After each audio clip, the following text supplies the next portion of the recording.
Hey, you crazy cats! 42's live streams and videos are simply not available on vinyl. You will have to go to the YouTubes for that. So if you want content about British traditions and culture, cutting edge social commentary from an unapologetically patriotic perspective, along with a side order of madness you simply will not find anywhere else, then this is the place for you. And to all those early adapters in the chat, don't forget to hit the notification bell. That's how you get the good stuff and make sure you never miss a tasty treat. So with that being said and done, squeeze yourself in. Let's get into it. You know you want to.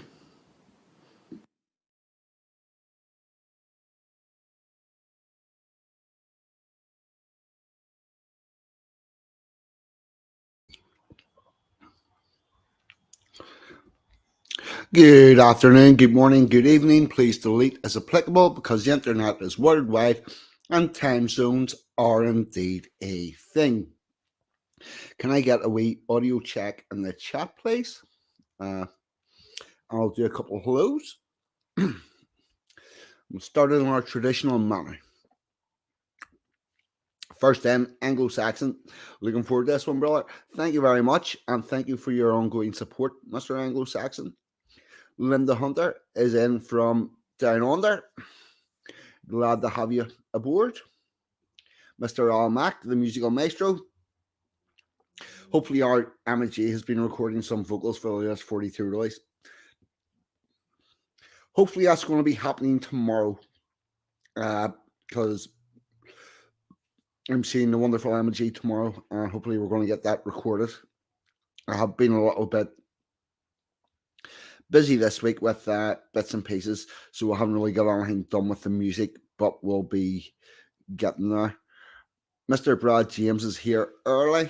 I'm going to send you a message in Telegram after this stream. Yes, I know we talked about doing portrait and stuff. I'm really interested in that. I've been a bit up to my ears on it, but I will get a message off to you and explain sort of where we're at. And Emma G is trying to say that she doesn't want to be in the musical song, and I think she does, and I think she will, and yes, he does. Mr. Mortal, good evening, welcome aboard, thank you for coming. Emma's telling me the audio is good, and Mr. Mortal's telling me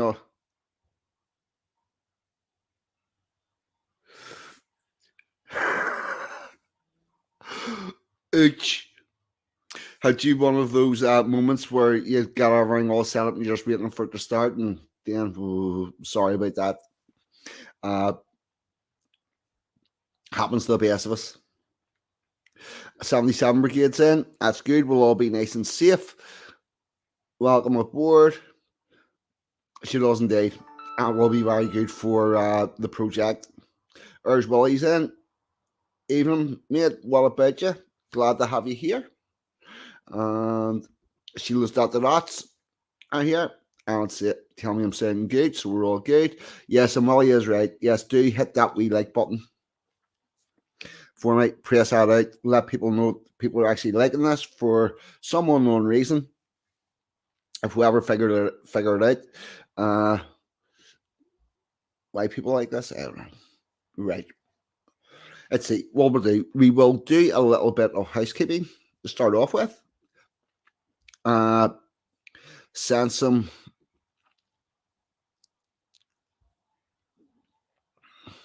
sent me through the housekeeping. Tomorrow at 7 p.m. on Ragnar Iron Spears channel, Jack and Rags will be having a chat. Oh. Sansom's on with Jack and Rags tomorrow night. That'll be a good show. Get yourselves over for that. John Davidson is still streaming on Tuesdays and Fridays at 9 p.m.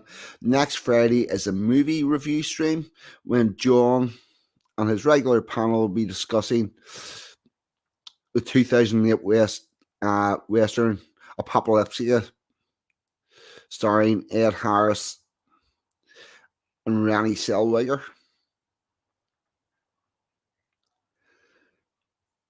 I'm not sure if that's a film I think it is, so I'm not going to say anything about it in case I put my foot on it. I thought it was a Mel Gibson one where they're out in Peru or somewhere with a forest and human sacrifices and stuff. But I could be on a totally different fucking film. That would be not unusual. Uh, let's see.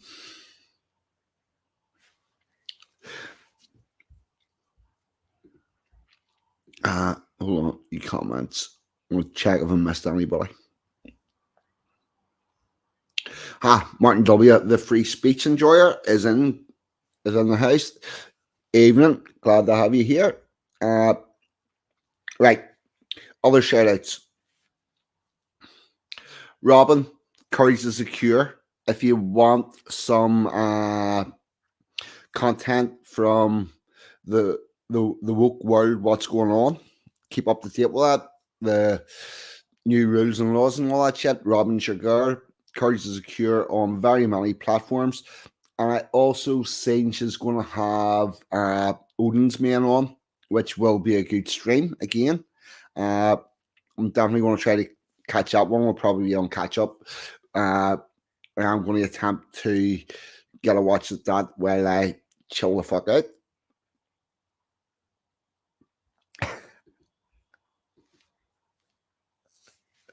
Oh fuck! I could see that.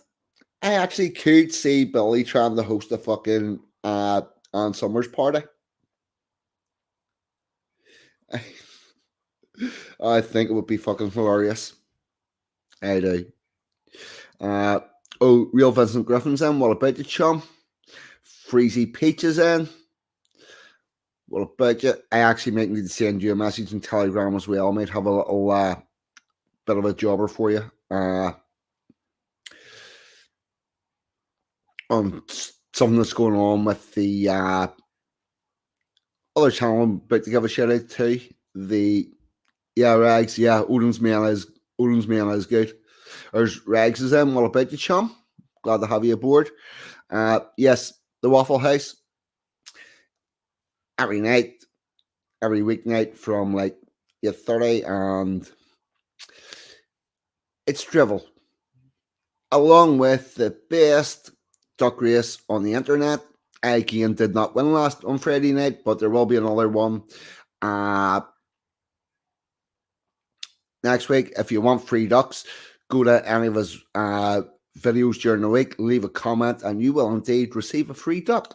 And the ducks do race, and they do race well, and it's the best duck race on the internet. All you quackers, get yourselves over there. Oh, yes, Dave. Hold on. Of info for you.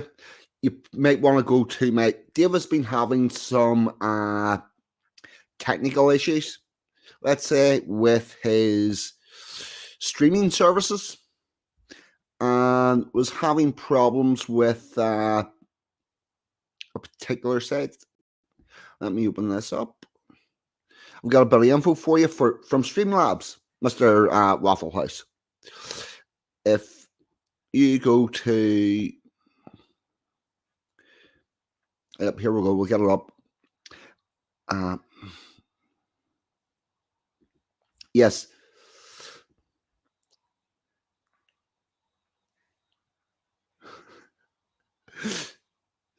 Right. Did that come up? It has indeed. Yeah, Mr. Waffle House, I did indeed tweet to Streamlabs and I've got a reply. And they said, they're sorry to hear StreamYards is closing unexpectedly. Could you please reach out to the support team via ticket for assistance with this ticket? And we've got that Streamlab unique fucking ticket support thing for you. I don't know if you can go onto my Twitter and find that, or if I can send you the link or whatever. But let me know if you... Did you use that ticket?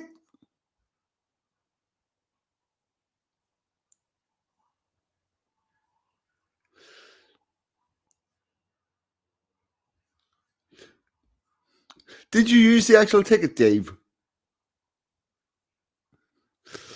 And was it no reply? Fucking typical.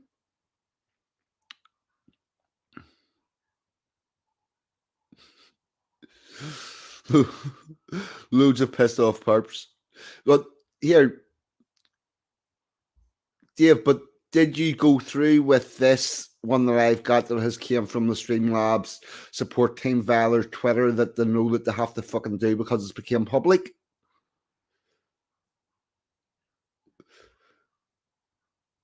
Because I think you get a different response with that one than you would if you're just going to their normal thing. That was overreached. Oh, you did. Fucking cunts. Absolute cunts.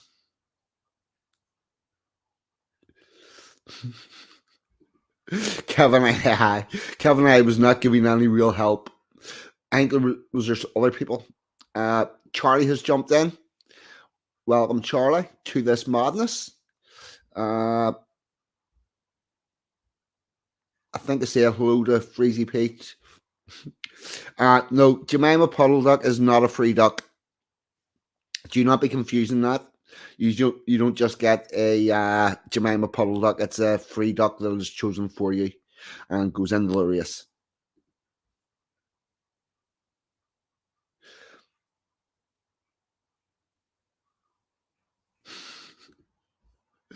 Well, this is true.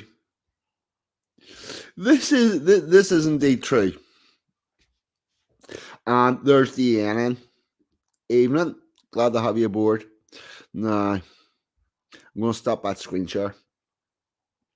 Have anything else that we need to talk about? No. I think what we will do is start off with a little bit of stuff about harvest. Because we do generally tend to do that around these parts, and I haven't done anything about harvest this year, and harvest is almost finished. So I'm going to... The other thing I want to talk about is how shit a job that we're doing with preserving our festivals and stuff. I'm going to give you an example here. And also show you how doing this show where we'll talk about British customs and traditions is actually becoming more difficult, because whenever you go to, if you want to, I don't know, learn about British harvest, one of the places you might, yeah, it was, it's very remiss. Yeah, one of the places you might go to get a good knowledge of what all happens in the UK at harvest would be Britannica. So let's see what Britannica has to say about harvest and Harvest Home English Festival. We'll see as this showing on how large it looks.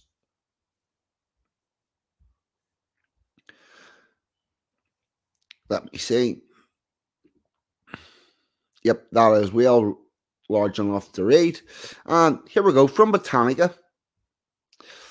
Harvest Home English Festival, which was the only thing in harvest I could find in Britannica. Harvest Home is a traditional English harvest festival celebrated from antiquity and surviving to modern times in isolated regions. Participants celebrate the last day of harvest in the late September by singing, shouting, decorating the village with boughs, the caliac or last sheaf of corn, grain of corn, which represents the spirit of the field, is made into a harvest doll and drenched with water as a rain charm. This sheaf is saved until spring planting. The ancient festival also included the symbolic murder of the grain spirit, as well as rites for expelling the devil Similar festivals traditionally held in parts of Ireland, Scotland, and Northern Europe. And that is the whole contents of Britannica on Harvest. Uh, Interestingly, if you go beneath it, the Thanksgiving Day,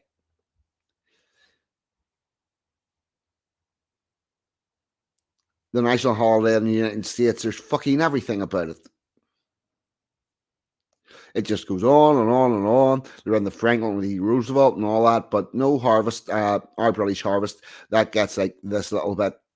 And is really part of the problem because quite apart from our customs and traditions not being attended, they're not even being publicized.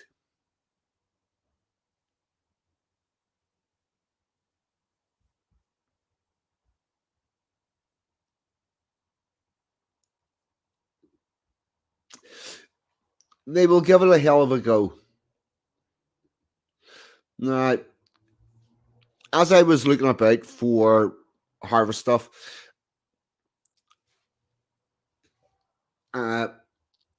I was surprised by how badly it was celebrated.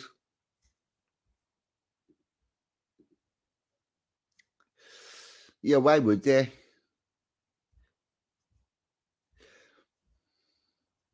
Where was it? That was from Brad, I think.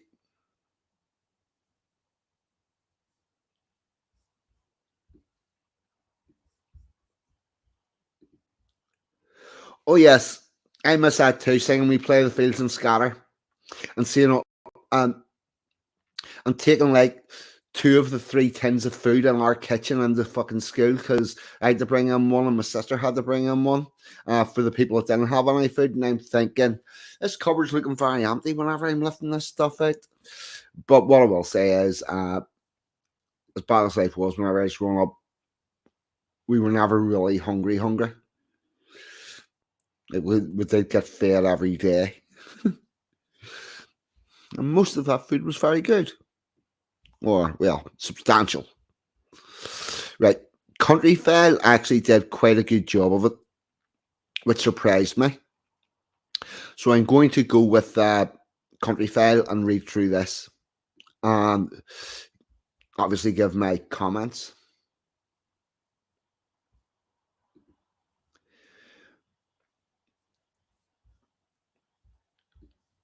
We're about to find out. We're about to find that out. Emma G, what's the school harvest festivals like? Do they still do like the harvest assembly? Although to be fair, I'm guessing that's going to vary depending on exactly where in the country you live. And if you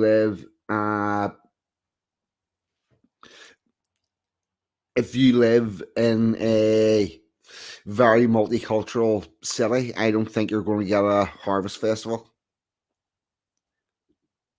Victory against the Moors, that's worth celebrating. I do not like those Moors. I would say that they're very valiant people. Anyway, right, let's go. Let's get this screen up and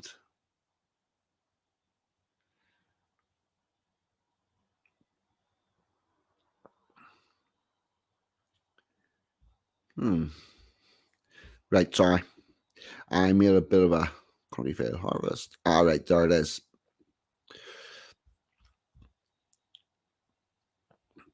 I'll work better now. I've actually got the page loaded.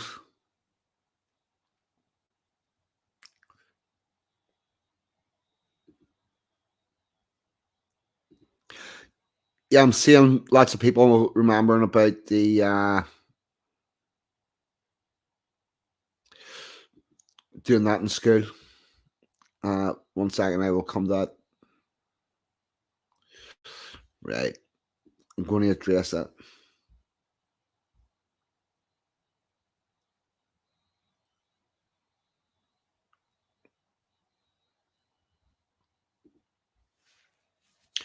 This is the first year they haven't done it, as far as I know. The kids normally walk from the local church, walk to the local church from school, and give food offerings that go to a shelter, which is a really lovely tradition.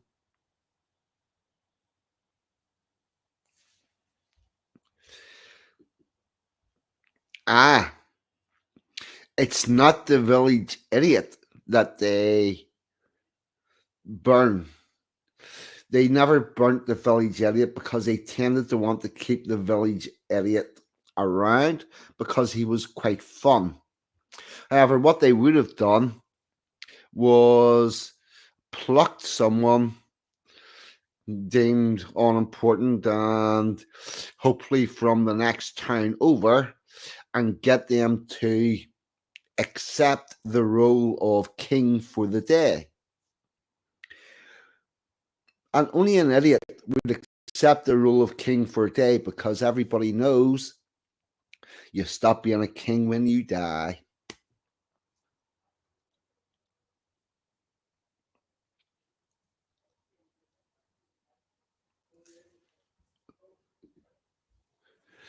Edward Longshanks, his father-in-law Ferdinand III of Castile, he became Saint Ferdinand of Castle. He rode his horse to the gates of Antwerp, reared his horse and smashed the gates in. That's a very Chad move. AJ, what about you, chum? On a plane, I don't think I'd say hello to you. DN's in. And Steve Craig's in Larkin. Right, let's get on with let's slide this down and see how it looks on the screen. Now it's getting zoom each. View, zoom in, and zoom in again.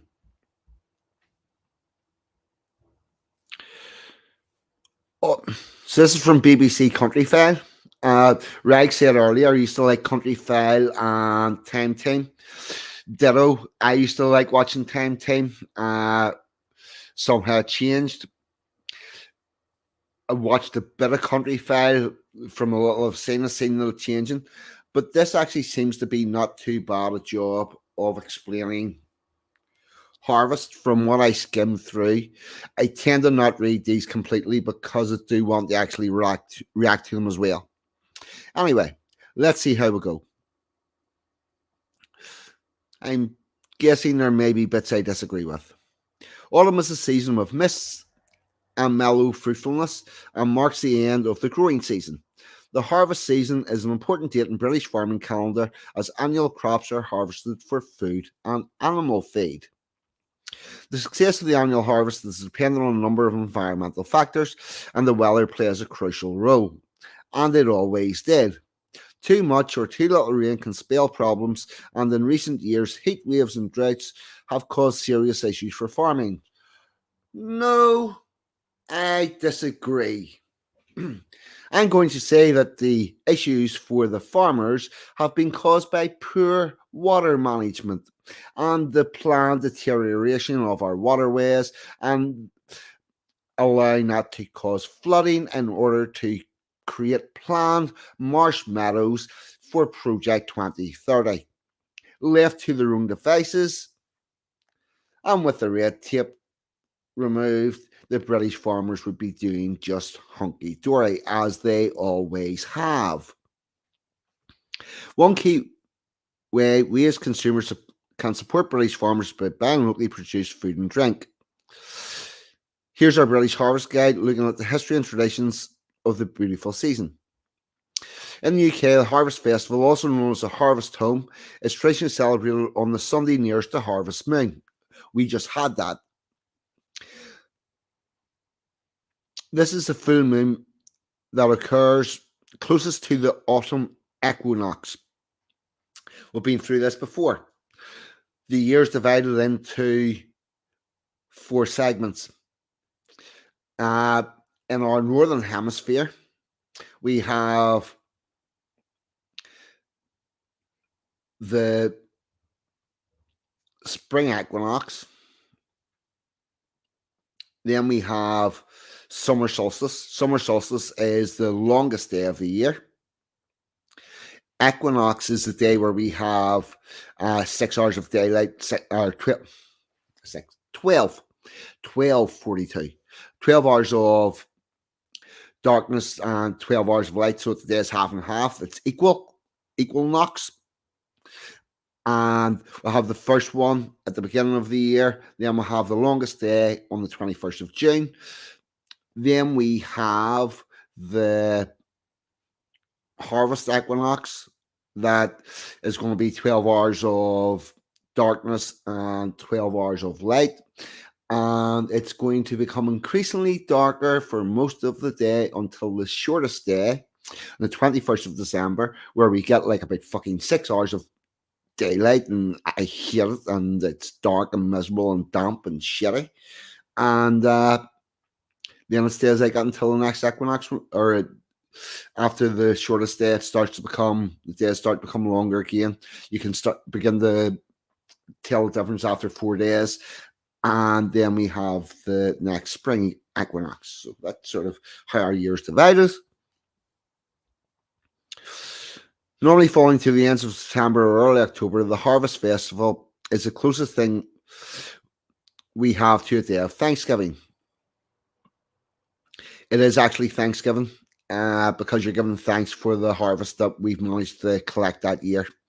The American Thanksgiving is different and to do with surviving a year in America. Although today we can plan a fixed day for this celebration, in the past the Harvest Festival differed based on when all the crops have been brought in. The whole community, including children, needed to help right up until the end as lives depended on the success of the harvest. And the success of the harvest depended on the community because we were at one point interdependent and did not live in our little concrete bunkers and order our food with a telephone from fucking Just Eat. We used to have to work at this stuff. In the past, it would be held as soon as the harvest had been completed, and the final cartload triumphantly returned to the farm where the harvest supper, also known as a harvest home, would take place. So after you've had all these people come and help you get all the produce in, you then feed them. I'm going to take a quick look at the comments.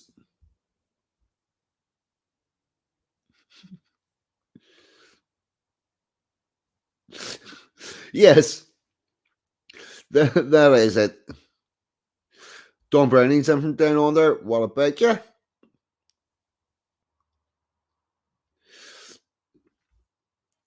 Martin W is enjoying the dark evenings. I don't like it. Oh, I like winter solstice because it means the light's coming back again. On a plane. It's a hunter's moon this month. Good, we shall go hunting.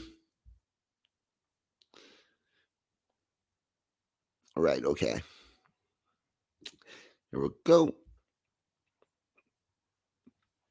One of the most commonly grown crops in the UK: barley, rapeseed, wheat, and oat. All of these crops are used in food and animal feed production in the UK and overseas. Here's something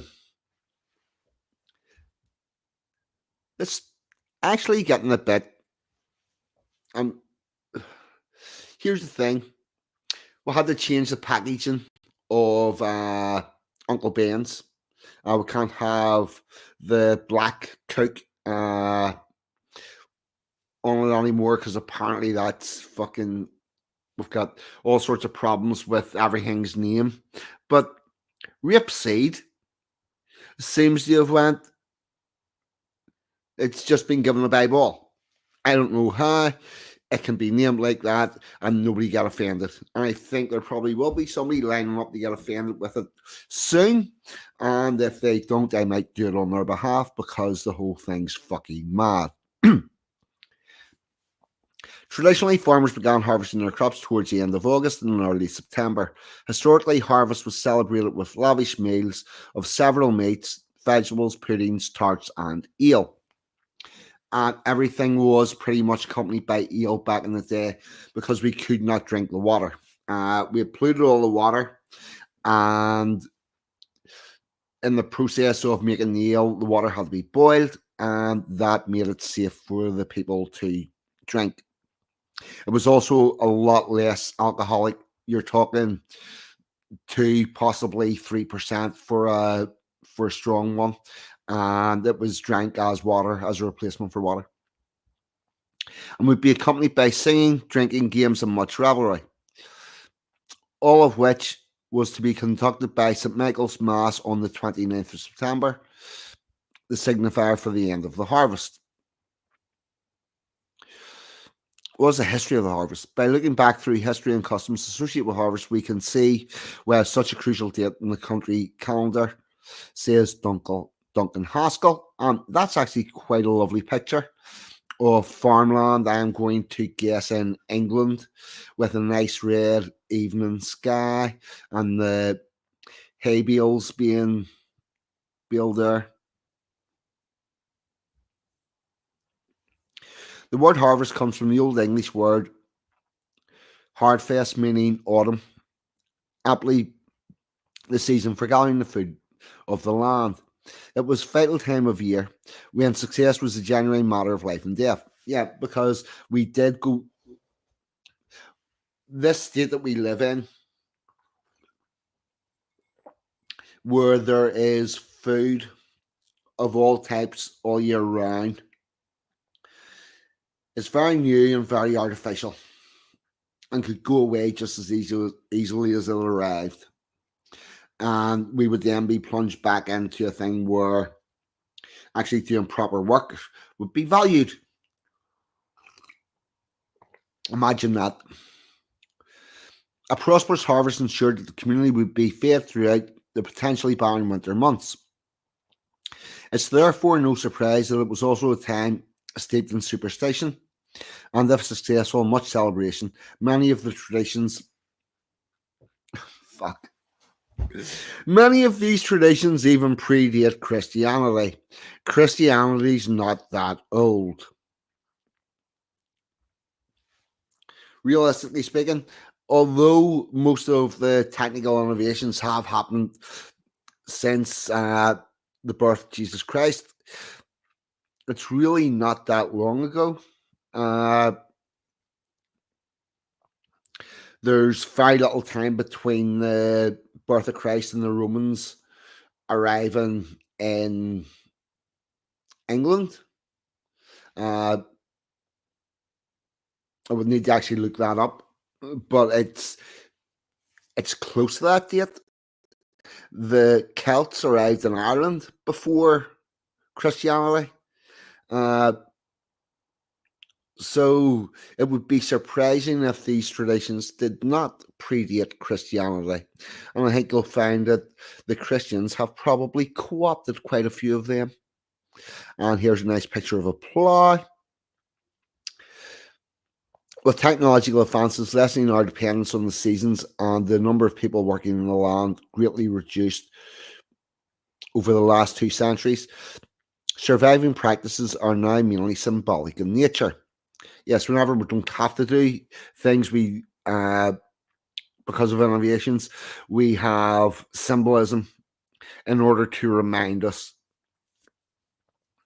of what we had and what we've got. Even during pre-mechanized past, it would be incorrect to suggest that there was a uniform approach to the harvest or a common set of beliefs and customs. At least I've got this right. These would have been very localized and similar across the United Kingdom, but with or what became the United Kingdom, but very similar because we were basically the same people. Particularly after the Romans left England, there was vast regional differences throughout the country. What did unite everyone, though, was the importance of the crop gathering and the reverence in which the harvest was held. What follows are some of the better known examples of the past. Roaming groups of labourers would seek employment from farms at the start of the season. In Norfolk, they would drag their sickles along the floor to announce their arrival. A lord of the harvest would be appointed and was in charge of negotiating rates and conditions in labour, leading his workers, the reapers, as they scoured fields. They would be served first at meal times. and people that do the work, they get the food, eat the food. Uh, and uh, these Roman groups of labourers, they would have been going to fairs that were held across the country on the quarter days when rent was normally collected. The church fest, the church festival that is most common in harvest celebrations, still held today, originated in Mornstew, Cornwall in 1843, when the Reverend Robert Harker invited the parishioners of his church into his home to receive the sacrament in the bread of the new corn. Whether from the divine, the elements, or the mystical, all help was gratefully received. So people were not that worried about the origins of their superstitions around the harvest. They were interested in the outcome. Did it make the harvest work? If the harvest works, we're going to do that again next year. If we do something this year and the harvest is bad, then we're not going to do that the year after. Now that most of us neither sow nor reap what we eat, it is almost impossible to imagine how crucial this time of year was for the calendar. Yes, and I think that they have deliberately removed us from our natural foods in order to try to break us down and break us away from the land and working the land. But by knowing a little of the history and keeping these traditions alive, we are honouring those who depend upon it. I totally agree with that. Jonathan Brown revisits harvests of more than 150 years ago when all the work was done by hand and everyone was roped in to help out. In 1863, the farmer of Little Stolburn Ford in Hampshire wrote in his diary, began harvest on the 2nd of August, and up to the 25th, the weather was delightful, which enabled us to get splendid wheat crops saved in the best of order and a great portion of the barley and oats. So, what we can tell is that in 1863, from the 2nd of August to the 25th, the weather was delightful. I ain't seen a delightful fucking a delightful August, and I don't know how long. So I'm reckoning that was possibly the hottest year on record. Or maybe they're currently bullshitting us about those facts every year.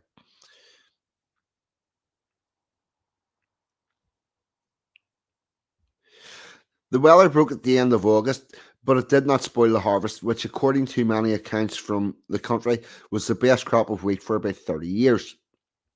Fine weather and healthy crops meant good conditions for the harvest, and most of it was got in quickly. Unlike the disastrous wet year of 1879, when some crops were still uncut in November. Oh, 1879, far too wet, couldn't get the crops in.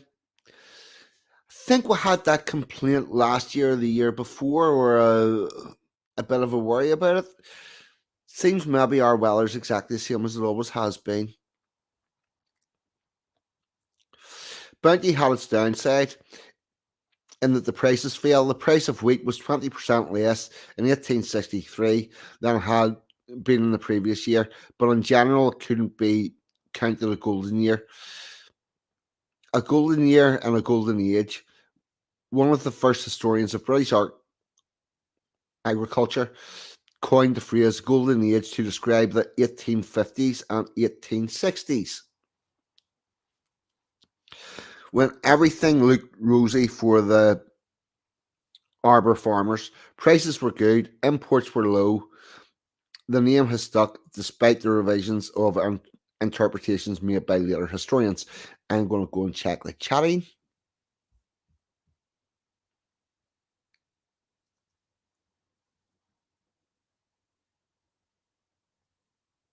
So I'm just checking the chat.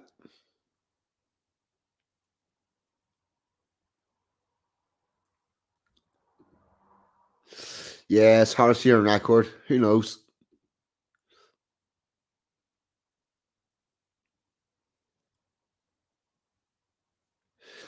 Yep, JFK does. JFK Jr., sorry. He does.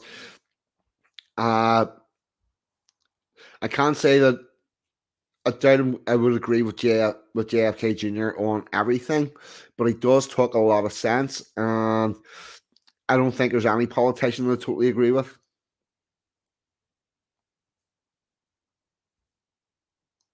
Oh, there's Ali CN. Good evening.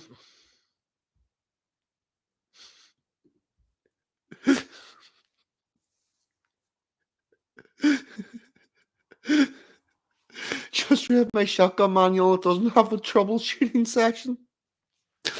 Yeah, that could be problematic. Just shoot the trouble, even if the trouble happens to be a person. It's not supposed to be where they are. Hmm.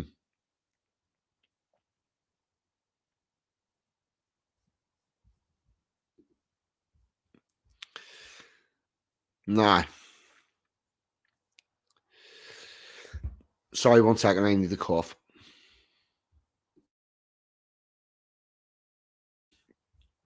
Mhm.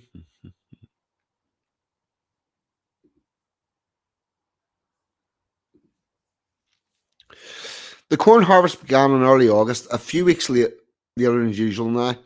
It followed hard on gathering ahead in the early summer, making for very busy weeks for everyone on the farm and beyond the farm too, for the workload was greater than the regular labour force could manage. Every available man and woman and many a child was needed to get the crop in. And in those days, you probably stopped being a child by 10 or 11 and get out in that field and chop that with a big sharp thing. Farmers in the arable districts were anxious about their labour force as harvests approached and complaining of shortages. About 1 million regular farm workers were employed in England and Wales in the mid 19th century, but numbers swelled during harvest, especially in the eastern arable counties. To augment their regular workers, farmers turned to anybody willing to present an able body. Right, yeah. Can you do you know how to do this stuff? No, never done it before. Can you be taught? Are you physically strong enough? Get in there. The village wives were recruited, and there were all sorts of casual and migrant workers, tramps, gypsies, and especially the Irishmen. Yeah, I got a really big question about this because if Irishmen were not tolerated by English people or Scottish or Welsh people or British Northern Irish people, why the fuck did so many of them go to England? That makes no sense. Unless, of course, they're lying about how demonised they actually were. Just a case in point. People used to come out from the towns to help as well, but by the 1860s, the demands of industry were reducing that supply of workers. The hop harvest in Kent was the last survival of the practice, petering out in the 20th century. So what happened was industry came along, people got work all year round in a factory, and they then went away from the seasonal work of harvesting and farm work and all that sort of stuff. Cereal crops, wheat, barley, and oats were cut by hand in the 1860s, which was why there was such a great demand for workers. There were machines to do the job as long ago as 1828.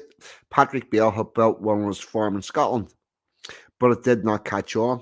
An American firm showed a redesigned model at the Great Exhibition of 1851, which attracted more attention. But by 1863, few farmers had bought a reaping machine. Each one cost about £25, and most farmers were unsure that it was justified for a machine used just 4 weeks a year. I heard a story about a farmer out Rags' direction, out Ballymena direction, bought himself a brand new Massey Ferguson, and went in the dealership and got this singing, dancing tractor, combine harvester type fucking thing, and was working away with it. And about 6 months later, the dealership were on the phone, says, "Here, boyo, that tractor you got off us, you still haven't made any payments on it." And he says, "Of course I haven't made any payments." And the dealership were like, "Well, why the fuck are you not paying? You're making your payments." He says, "Your salesman told me that in a year that thing will pay for itself, so I'm just waiting." Boom, boom. Uh, it still seemed cost effective to employ gangs of men and hand tools despite the anxiety of finding the workers. So we're starting to come into a time when the people that owned the farms were debating about going from mechanical people to mechanical.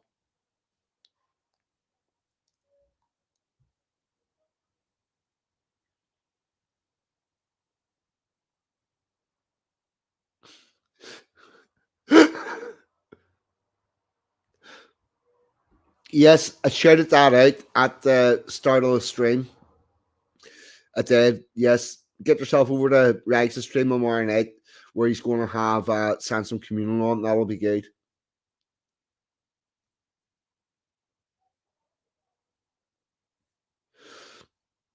And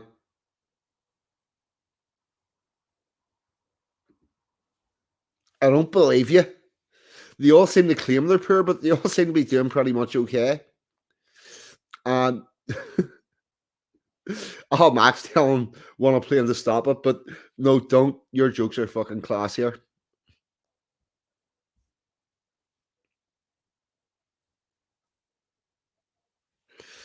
Right, where are we? That's not to say the work in the harvest field had been unchanged. It had metamorphosized as more efficient sieves and bagging hooks replaced reap hooks, sickles, and tools for cutting the corn. There were regional preferences about the use of tools.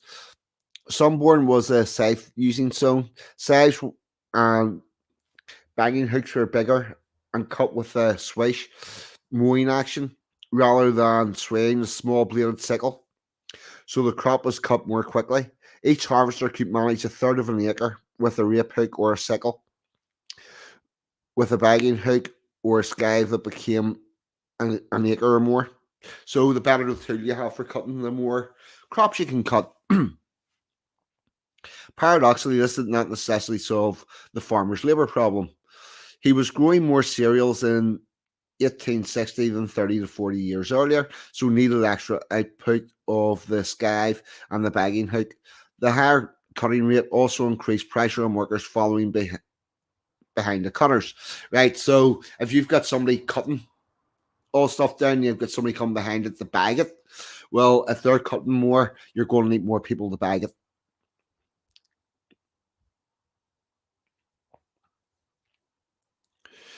For there was a fine division of labour. Cutting the crop was done by a group of 5 or 6 men with the heavier scythe or the bagging hook, although women often wielded the sickle too. The cutters left a trail of corn, and groups of workers raked it up to be tied into sheaves, banging it with straw knots. Boys and lads brought out the food for the breaks. Elevenses and foursies. Elevenses and foursies, yes. Uh, or if you're uh, in a factory in Belfast, that's going to be 10 o'clock tea break. Sheaves were gathered in the shooks between 6 and 10 sheaves leaning against each other to allow drying air to flow through. Local customs accounted for the differences in number so that styles of stooks varied across the country. So you'll know if you were traveling through the country on a horse and cart and you were a farm worker, you would know the type of people that were working the different lands and you would recognize the way that they worked by the way they stacked their corn. In Kent, the hooked stook was preferred, in which an additional sheaf was laid on the top as a cap to keep the rain off. The Irish Mow, the, the Irish Mow in southwest England was a pile of 20 sheaves. Whatever the style, the Rosa Stooks gave a characteristic pattern to the harvest field where they remained to dry for about 3 weeks.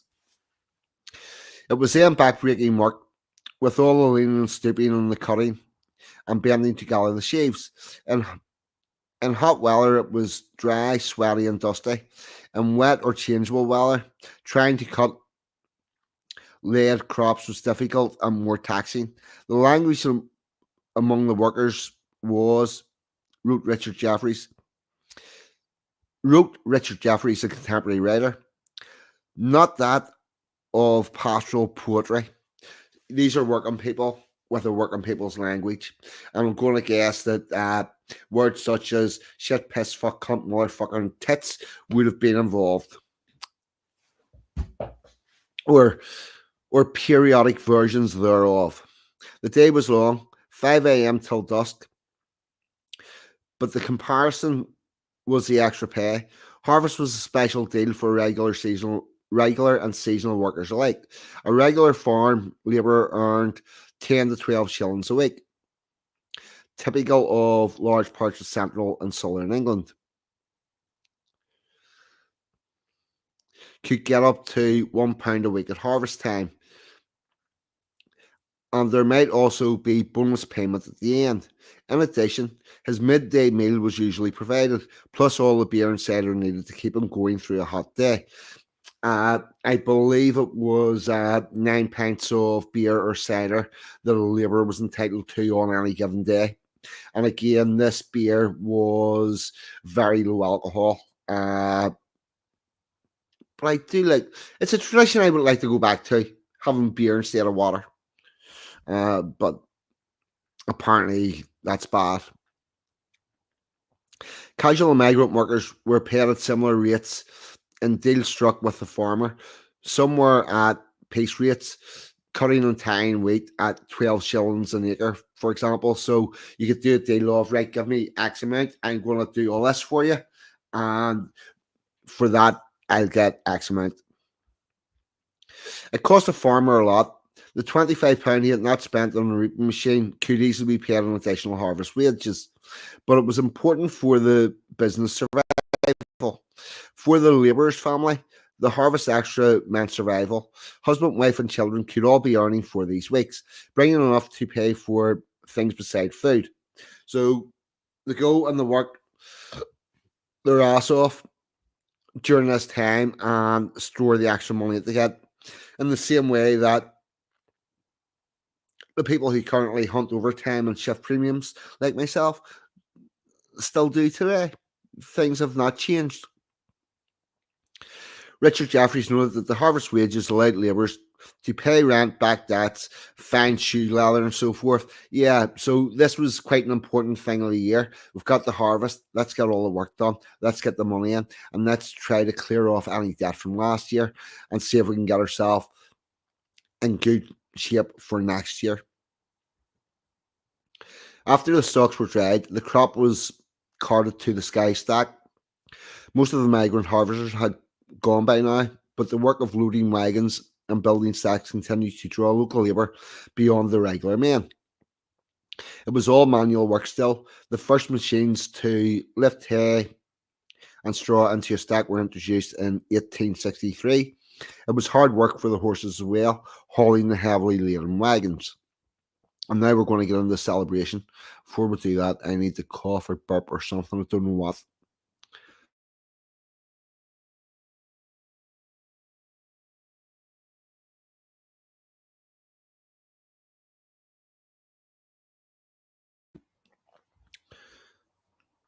What the fuck? If I see a dog or hear a piano playing on the pub I'm in there, for a minute there I thought you said if you if you see a dog playing a piano in a pub, and I'm thinking that's got to be rare.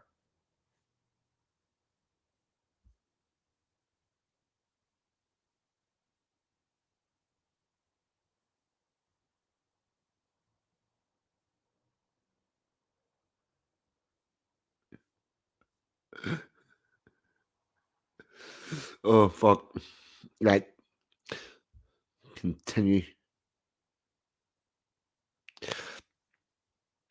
After the harvest came a celebration. The harvest home called Hornkite in some places. Harvest was one of the great village festivals, the celebration of successfully gathering in the corn, all shared by the village.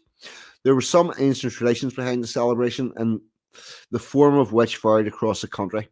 Often there was a grand procession for the last wagon load of corn brought from the field, and the Illustrated London News, a leading weekly magazine, had a picture of one of the swallow fields near Reading in 1860.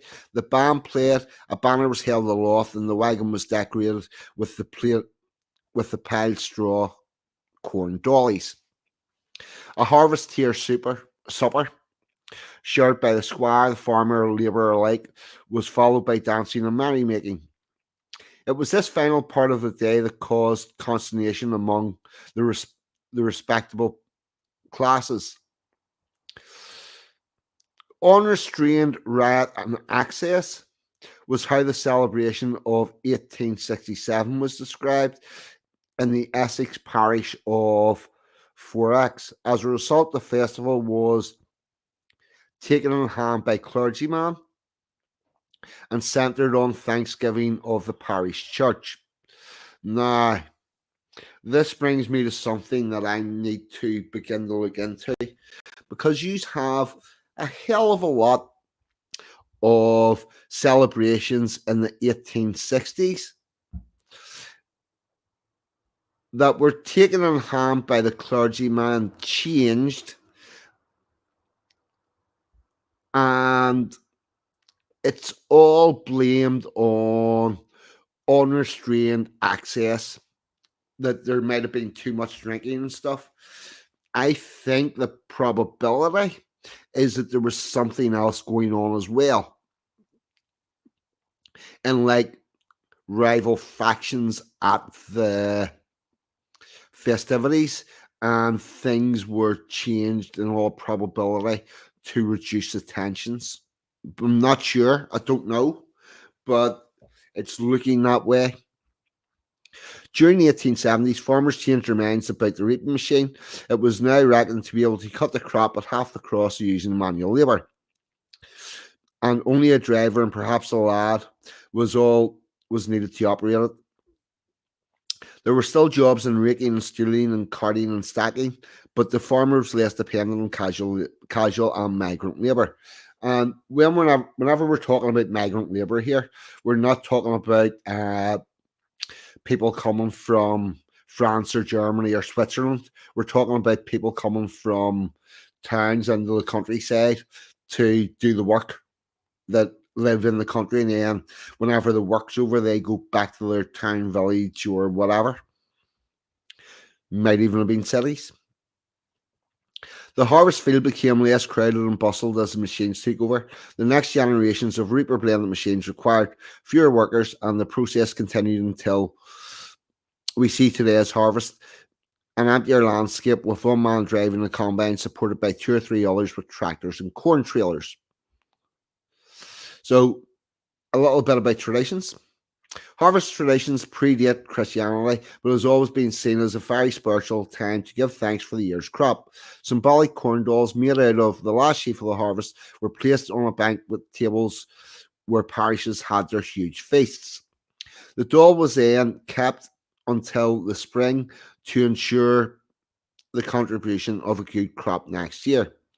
This custom began with Saxon farmers who believed the last sheaf contained the spirit of the corn, which is getting to where our traditions actually came from, which would have been the Saxons.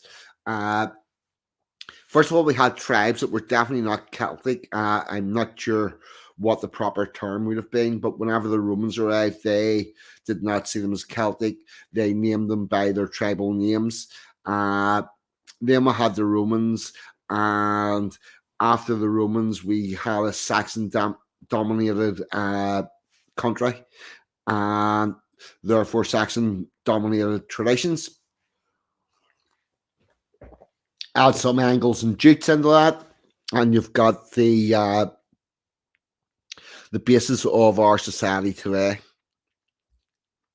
Of special importance were the last sheaves of corn left standing. It was often believed that the corn spirit resided within them because it had been chased from all the other ones into the last one.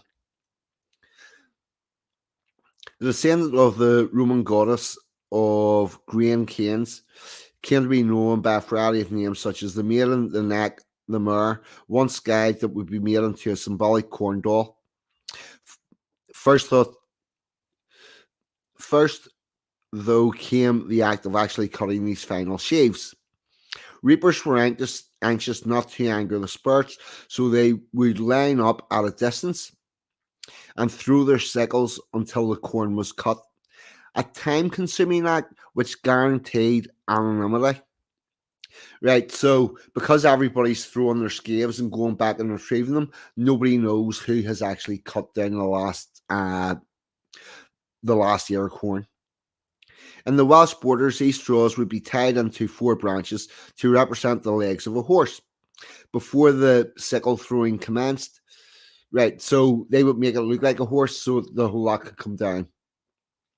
In Devon and Cornwall, there was much ceremony attached to carrying a neck, with the final reaping held aloft by a farmer who was encircled by his workers.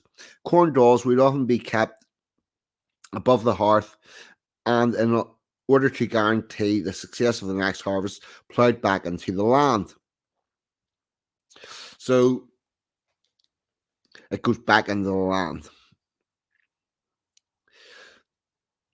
the following plough Monday. In other regions, they were thrown into a neighbouring farm that was yet to finish their own work. A boastful and enraging act. Ha! That's it. You're working away. Sweat's pissing out of you. You're all tired and sore. And these cunts come along and go, we've our stuff done. There's the evidence. Work away, lads. Fuck me. That could cause some problems at the drink-fueled festival to come. Just saying. Might be where it started. And here's a quite beautiful picture of a corn dolly or some corn weaving. That's beautiful.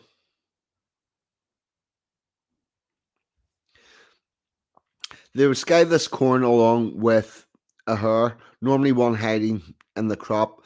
Although later there was no sacrifice, and the model hares were made out of straw instead. This then led to the making of corn dolls, which were hung in farmhouses, which were supposed to represent the goddess of the grain. The word harvest normally makes us think of agriculture, but many harvest celebrations exist around the country that celebrate other types of reaping. There are about 24 festivals that give thanks to the fishing season, and we have covered quite a few of these on this channel. In October in Billingsgate, London, there's a Harvest of the Sea, which we have covered. Thanksgiving, where fish are netted to decorate the church. The festivals arose in many fishing towns and villages where the locals depend largely on fish for a living. Tradition in North Shields during the blessing of salmon fishery is to give the first salmon catch to the vicar. There are about 24 festivals. There's a big oyster celebration as well. From the first harvest celebration to the last, St. Michael's Mass on the 29th of September celebrates the end of a productive season. Also known as McMichael's Mass, it signifies the time when all harvest should have been brought in. Its beginning can be traced to the 5th century. Somebody help me out with what the fuck that is in a year. I'm guessing 4 something or other. No idea of 80 or BC or 80 or what. When the cult of St. Michael's, no, actually, right, it's there. 42 has got that bit wrong. Yes, I have. There we go. Let me start again, and I'm going to invoke a highlighter. Also known as McMichael's. What the fuck? Also known as McMichael's, it signifies the time when all the harvests should be brought. Its beginnings can be traced to the 5th century when the cult of St. Michael spread to Western Christianity. During the Middle Ages, it was celebrated as a huge religious feast, and the harvest traditions grew from there. Fairs with market stalls and games and churches decorated autumn and gold sprung up around festival time. People also ate goose on this day, said to bring financial protection for the year. I wonder if that's where the saying "your goose is cooked" comes from. And there's a nice picture of people with potatoes. And that is Countryfile's view of harvest. And I thought that was actually very good. I'm going to stop that share. Stop that screen. I can get rid of that, and I can get rid of that. And I'm going to check the chatting.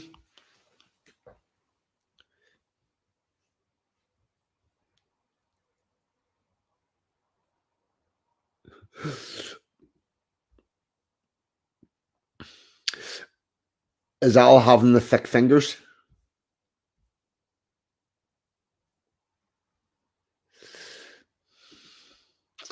I think sickles were used everywhere. Commies just decided they were going to steal the implement and use it as a symbol.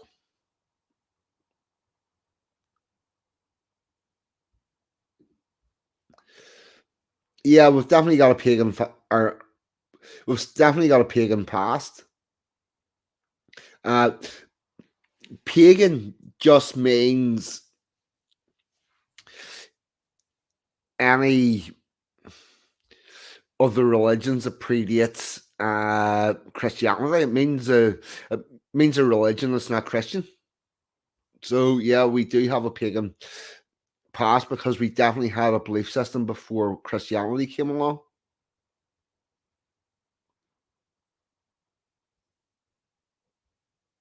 Sorry, I'm just checking the chat. So man, weird. Hopefully it's all fixed. Right.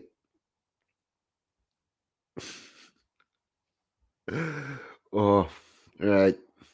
I think at that we are going to have a musical interlude while I consider what we're going to do next, and we're going to have uh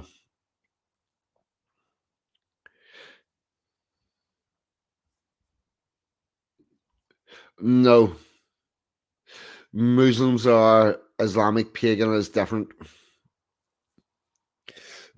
Uh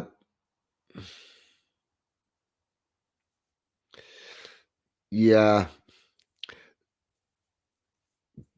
paganism would be more the religions we had in the West before Christianity.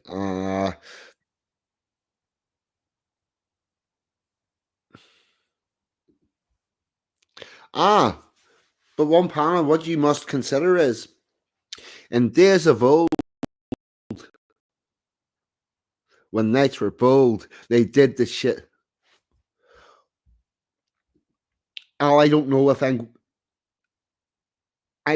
can make that work, but I will give it a go. Uh, right, one momento. Right, yes, one panel.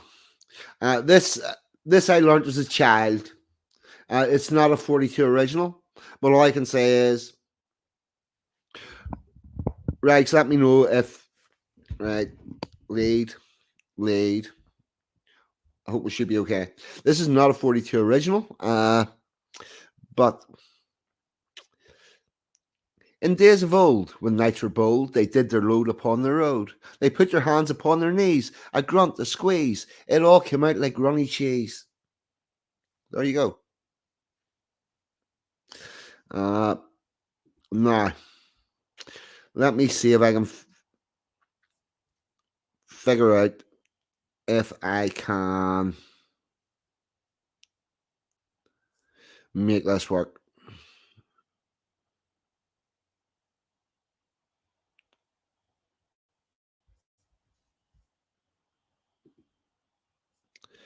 Uh,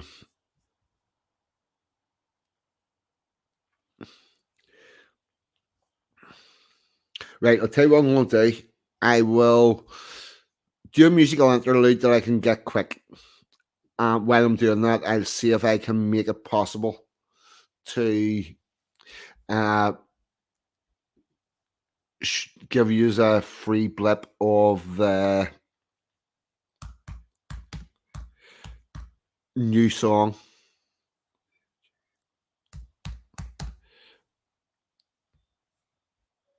Yep, that's the one we want. We want the Dreadnoughts version. And we need to get past the advertisements. We're going to skip that.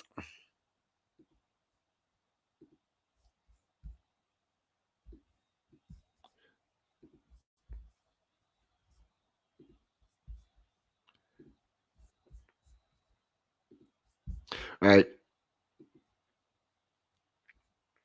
Spanish chicken, what about you?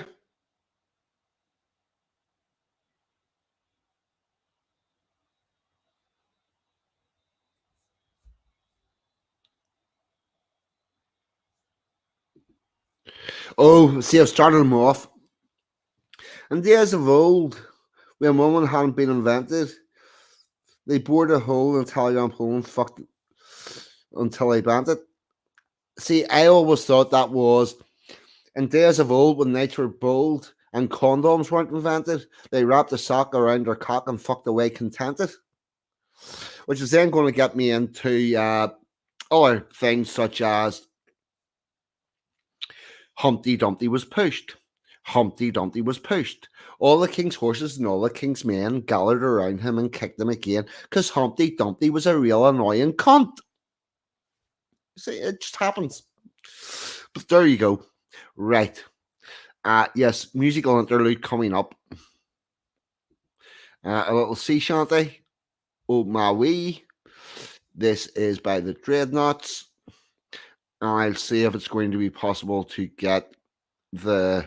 'Tis a damn tough life, full of toil and strife, we whalermen undergo, and we don't give a damn when the day is done, how hard the winds did blow, 'cause we're homeward bound from the Arctic around, with a good ship taut and free. And we don't give a damn when we drink our rum with the girls of old Maui. Rolling down to old Maui, me boys, rolling down to old Maui. We're homeward bound from the Arctic around, rolling down to old Maui. Once more we sail with a northerly gale towards our island home. Our mainmast sprung, our whaling done, and we ain't got far to roam. 6 hellish months we passed away on the cold Kamchatka Sea. But now we're bound from the Arctic around, rolling down to old Maui. Rolling down to old Maui, me boys, rolling down to old Maui. We're homeward bound from the Arctic around, rolling down to old Maui. Once more we sail with a northerly gale to the ice and wind and rain. Them coconut fronts, them tropical lands we soon shall see again. Our stunsail's bones is carried away, what care we for that sound? A living gale is after us, thank God we're homeward bound. Rolling down to old Maui, me boys, rolling down to old Maui. We're homeward bound from the Arctic around, rolling down to old Maui. How soft the breeze through the island trees, now the ice is far astern. Them native maids, them tropical glades is awaiting our return. Even now their big brown eyes look out, hoping some fine day to see our baggy sails running for the gales, rolling down to old Maui. Rolling down to old Maui, me boys, rolling down to old Maui. We're homeward bound from the Arctic around, rolling down to old Maui. Rolling down to old Maui, me boys, rolling down to old Maui. We're homeward bound from the Arctic around, rolling down to old Maui.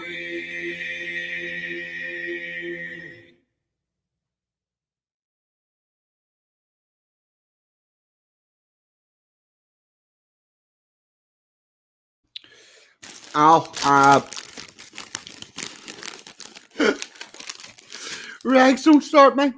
Well, the Germans in the Tiger tank, reading the beat on having a wank. Taboo, taboo, taboo. Oh, God, no. We can't.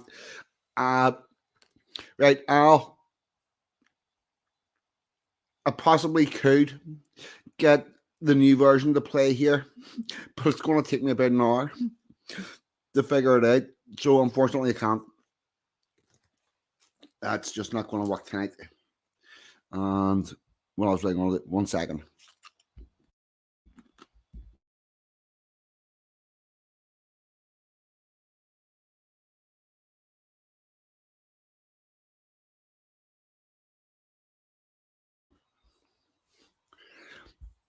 I suspect there's going to be another musical interlude soon. I'm definitely not eating crisps or anything during that last song. Not a chance of it. Well, oh yes. I definitely wanted to show this. Go to page. Oh yeah, this is from the Church of England. Present. Yeah, I'll probably best to. It's probably best.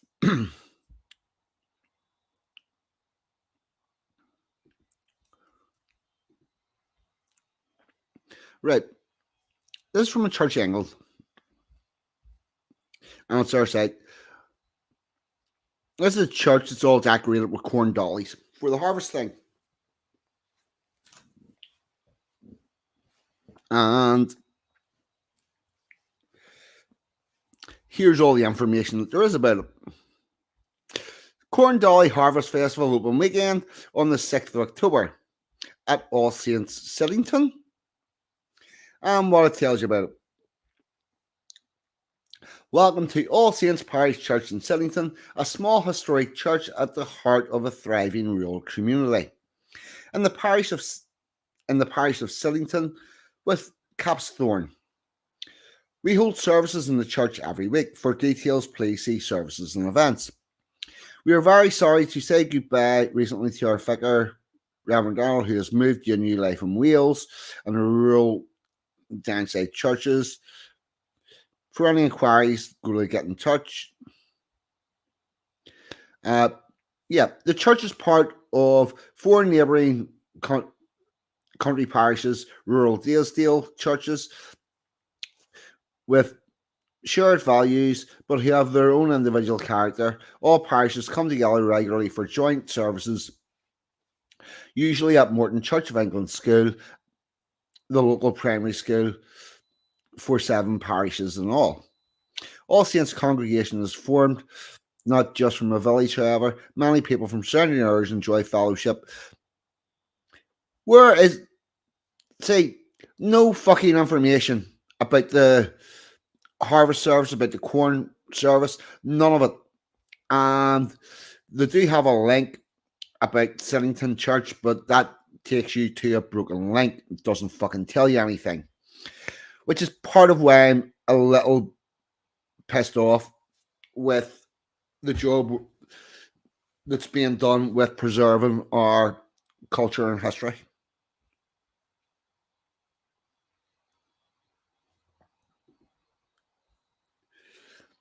Brad James brought his mum some corn dollies, and the dogs ate them.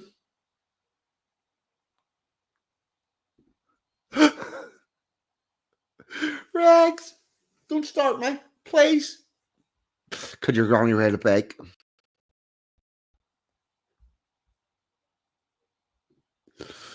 Oh, fuck. See, Al knows the rest of them words too.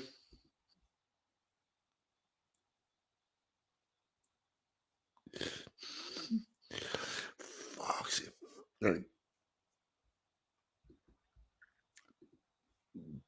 I guess I deserve this. I probably started it in some way, shape, or form. I don't know how, but I probably did. What else did I want to talk about? Oh, yes. Apple Day. We will do. We will have a look at the Apple Day. Oh, no, hold on. That's not the thing I want to do. What did...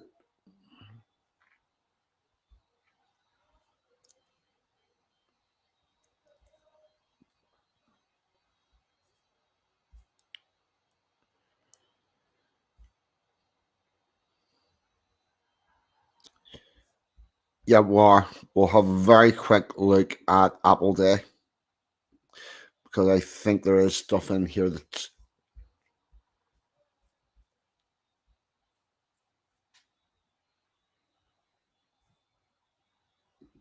Yeah, Apple Day.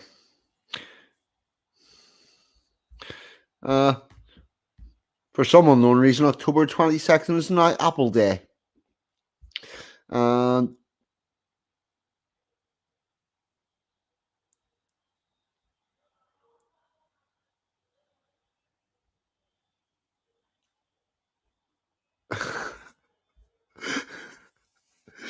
oh, fuck. Yeah. It's gotta be my fault. Gotta be. Yes, great. Right, Apple Day, which is now apparently a thing. Here we go. We'll have a quick look at October 21st, Apple Day. Apple Day, 21st of October, was launched in 1990 by Common Ground. The aspiration was to create a calendar, custom, and autumn holiday from the start. Apple Day was intended to be both a celebration and a demonstration of the variety we are in danger of losing, not simply in apples, but in the richness and diversity of landscape, ecology, and culture too. It has also played a part in raising the awareness of the provenance and traceability of food. So these people thought, do you know what? We need a day for apples, and they created a day for apples, and now you've got an Apple Day. The success of Apple Day has shown what the apple means to us and how we need local celebrations in which, year after year, everyone can be involved in a city and town country Apple Day events, have fostered local pride, celebrated and deepened interest in local distinctiveness. We would still like Apple Day to become an autumn holiday in Britain. Apple Day is now an integral part of the calendar for many villages, local authorities, and city markets. It's focus for activities organised by the Women's Institute, the National Trust, wildlife trusts, museums and galleries, horticultural societies, shops and restaurants, as well as schools. So, what I want you to understand here is these groups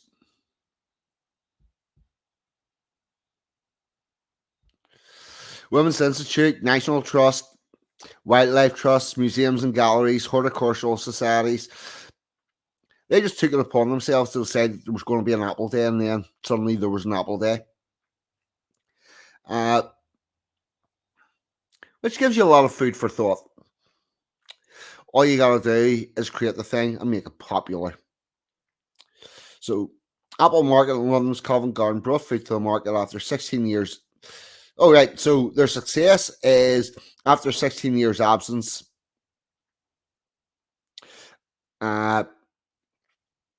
Fruit returned to Covent Garden. 40 stalls were taken, fruit growers and nurseries produced and selling a wide variety of apples and trees for that one day. They didn't change the whole environment of Covent Garden. They got them in there for one day. Wide variety of and trees rubbed shoulders with juice and cider makers, as well as writers and illustrators with books about apples. We will never know just how many people came to that first celebration. It was celebrated thousands, and even now we meet people who effuse about the memorable event. Many wanted it to be repeated, but our intention was to spread the idea far and wide, encouraging people to celebrate Apple Day for themselves in their own city, village, parish, allotment, or garden orchard. Just go ahead and do it, people. So the tradition of Apple Day began. Over the next few years, the number of events being organised around the country grew from more than 60 in 1991. They got 60 events in 1991 to start this, to 300 by 1997. And this is a successful day because I've said it's successful, and over 600 in 1999.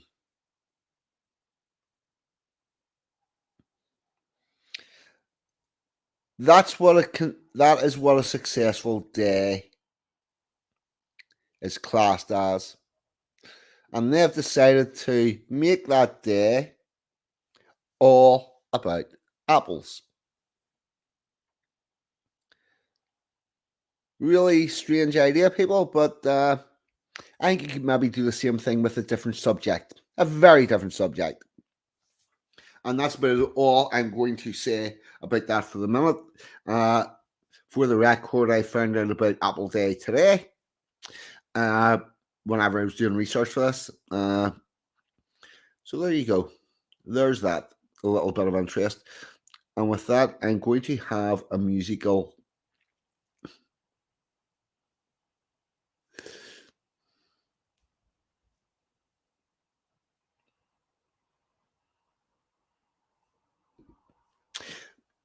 The verb.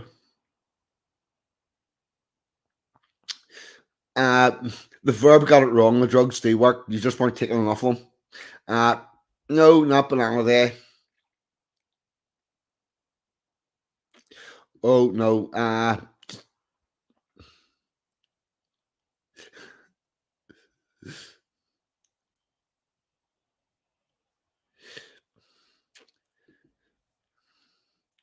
Or as Ollie C says, apples give her chronic tummy ache. I consumed the vast majority of my apples in liquid form after being turned into cider. Was very enjoyable, but we don't do that anymore. And drinking many liters of the stuff every day is not good.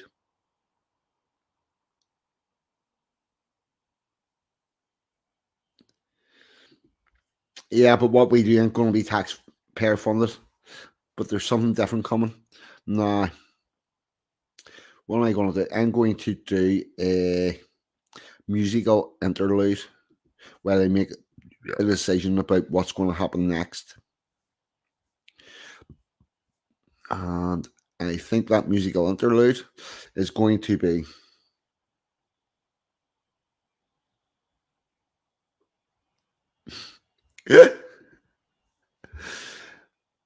hold on, but Apple Day is connected to the Harvest Festival. It's just another one of those things that's in the merry mood. It's not. I haven't taken you on a full tangent.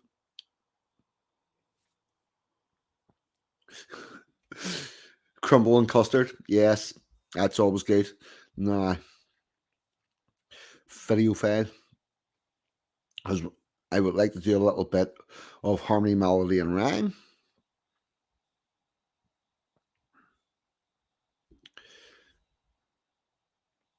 And hopefully it's going to work.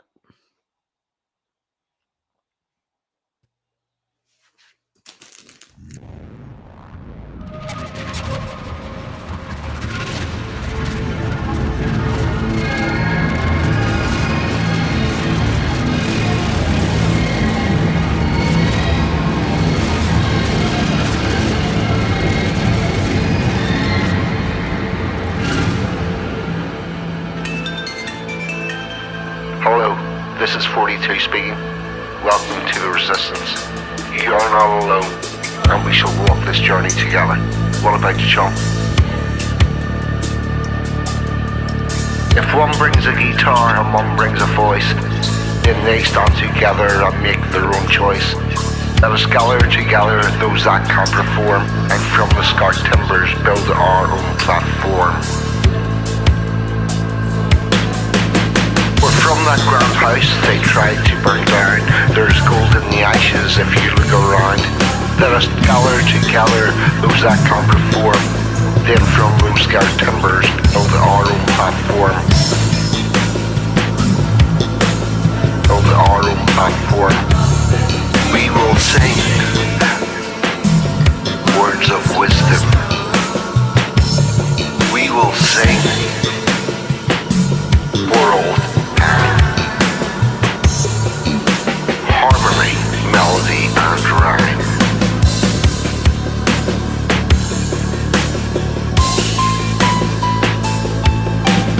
We descended from minstrels in old days of yore. We will create a culture as we did once before, forced to stand by as our country was sold. Did you really think we'd leave that story untold? So one brings a guitar and one brings a voice, then they stand together and make their own choice. They have seen the future, the way forward is clear. Among us still stands a modern day Shakespeare. They have seen the future, the way forward is clear. Among us still stands a modern day Shakespeare.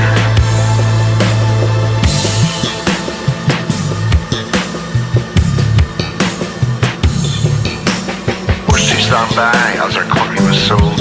Did you really think we'd leave that story untold? We will sing words of wisdom. We will sing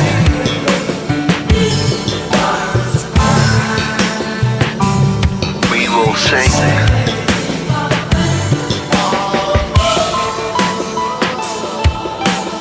harmony, melody, rhyme. Harmony, melody, and rhyme.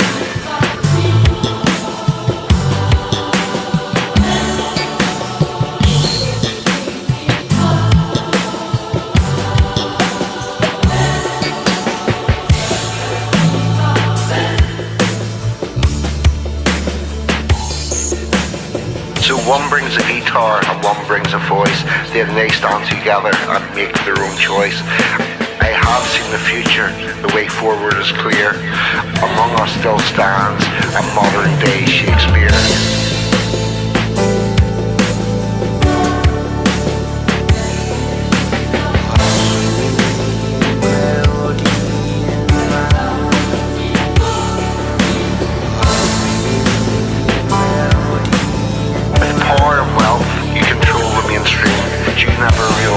You cannot kill a dream.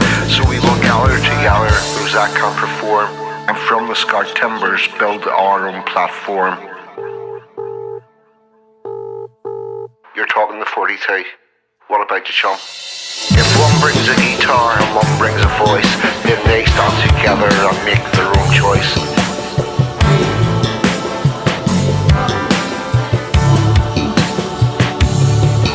Sing words of wisdom, we will sing for all time. We will sing for our people, harmony, melody, and rhyme.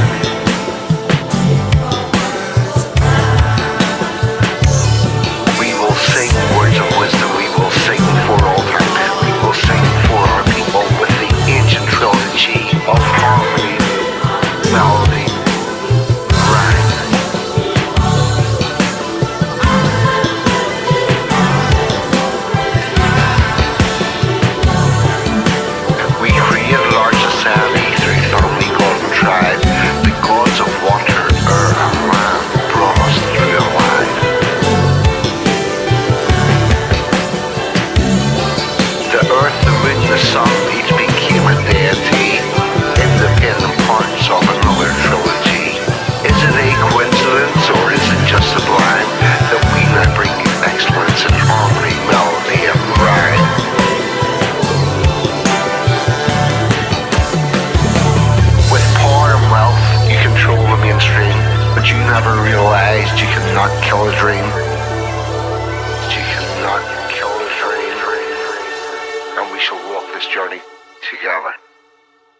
All right.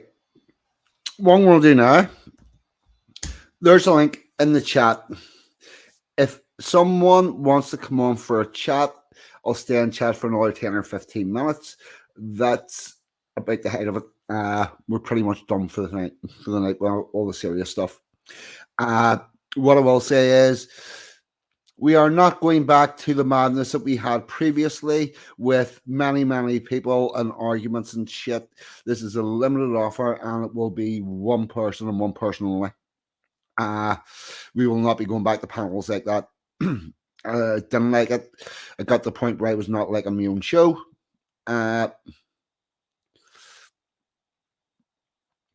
So that ain't going to be happening, but there is an opportunity if somebody wants to come on for a little chat now. What else was I going to say? Because I was going to say something. It was off one of Rags's comments. Right. Mr. Al Mac, what about you, chum? Hello. I'll just give us a second there. Not a problem.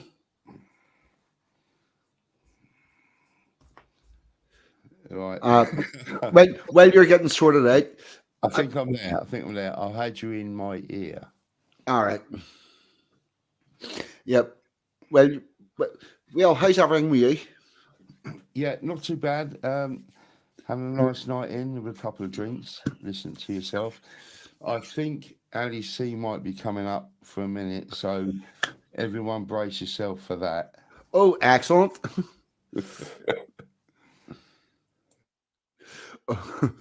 Yeah. Billy saying he must have missed a multi-person phone and arguments. Oh fuck, there was more than one mate, and we are not ever going back to that. And Linda doesn't have her co-pilot. Well, poor wee thing. Yeah, Rags. What happened with the Marsh dancing was there was many festivals across England, and Marsh dancing was one of the things that would happen at the festival. It wasn't like a set thing in the same way that we have marching bands that go to many of our festivals. It's similar to that sort of a thing. I don't think it was ever a set day or time. It was just one of the things that you bring along, and people will bring that skill to their festivals.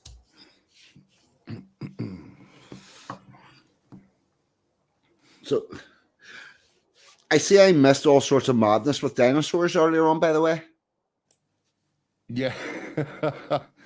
Well, yeah, that's brilliant.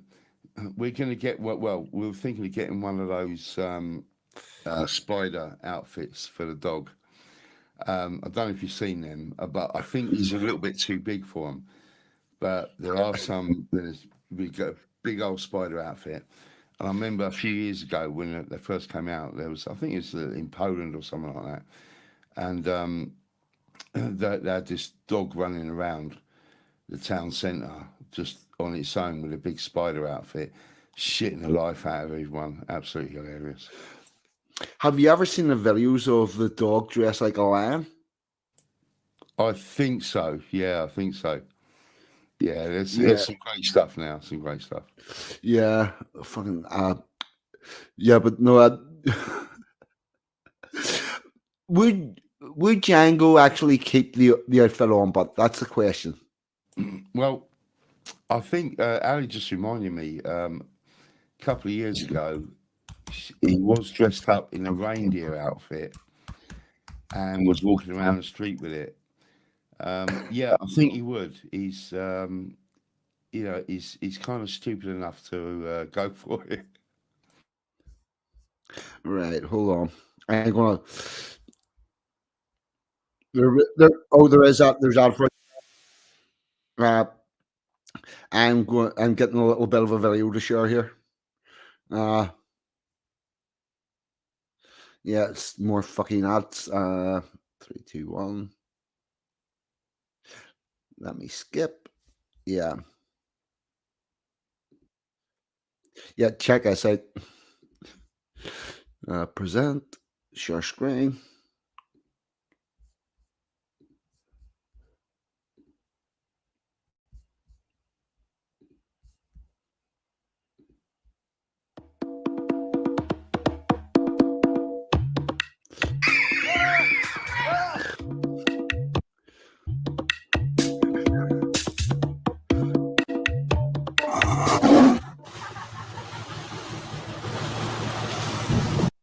Oh, that's a nice boat.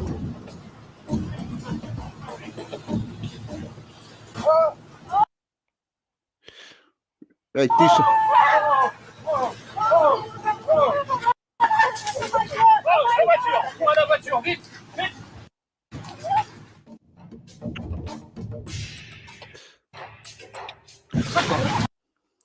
Not the best video of that I've seen. I'm in spider outfit. No, that's brilliant. Ali C's here. Ali C? No, I'm She's- just Ali, mate. Yeah, You're just ally. I'm just yeah, Ali. she's Ali tonight. I'm just Ali tonight. She's, Hey, Mr. 42. Hello, Ali. How's yourself? I'm all right. How are you? I'm good. Oh, there's Mr. Packers in the chat. I have. Mrs. Packer, how's Mrs. Packer? Oh, is Mrs. Packer in the chat as well? No, Uh, I'm just asking Mr. Packer how Mrs. Packer is. All right. Yes. trouble with her eyes yesterday, but I think she's all right now. Is she all right now? She had a little, Yeah. little bit of a thing with her old eyes. Mr. Packer, do us a favor, mate, and check your Telegram. I sent you a wee message about other stuff. Right. So, how's everything been with you, Per? Yeah, good. Yeah.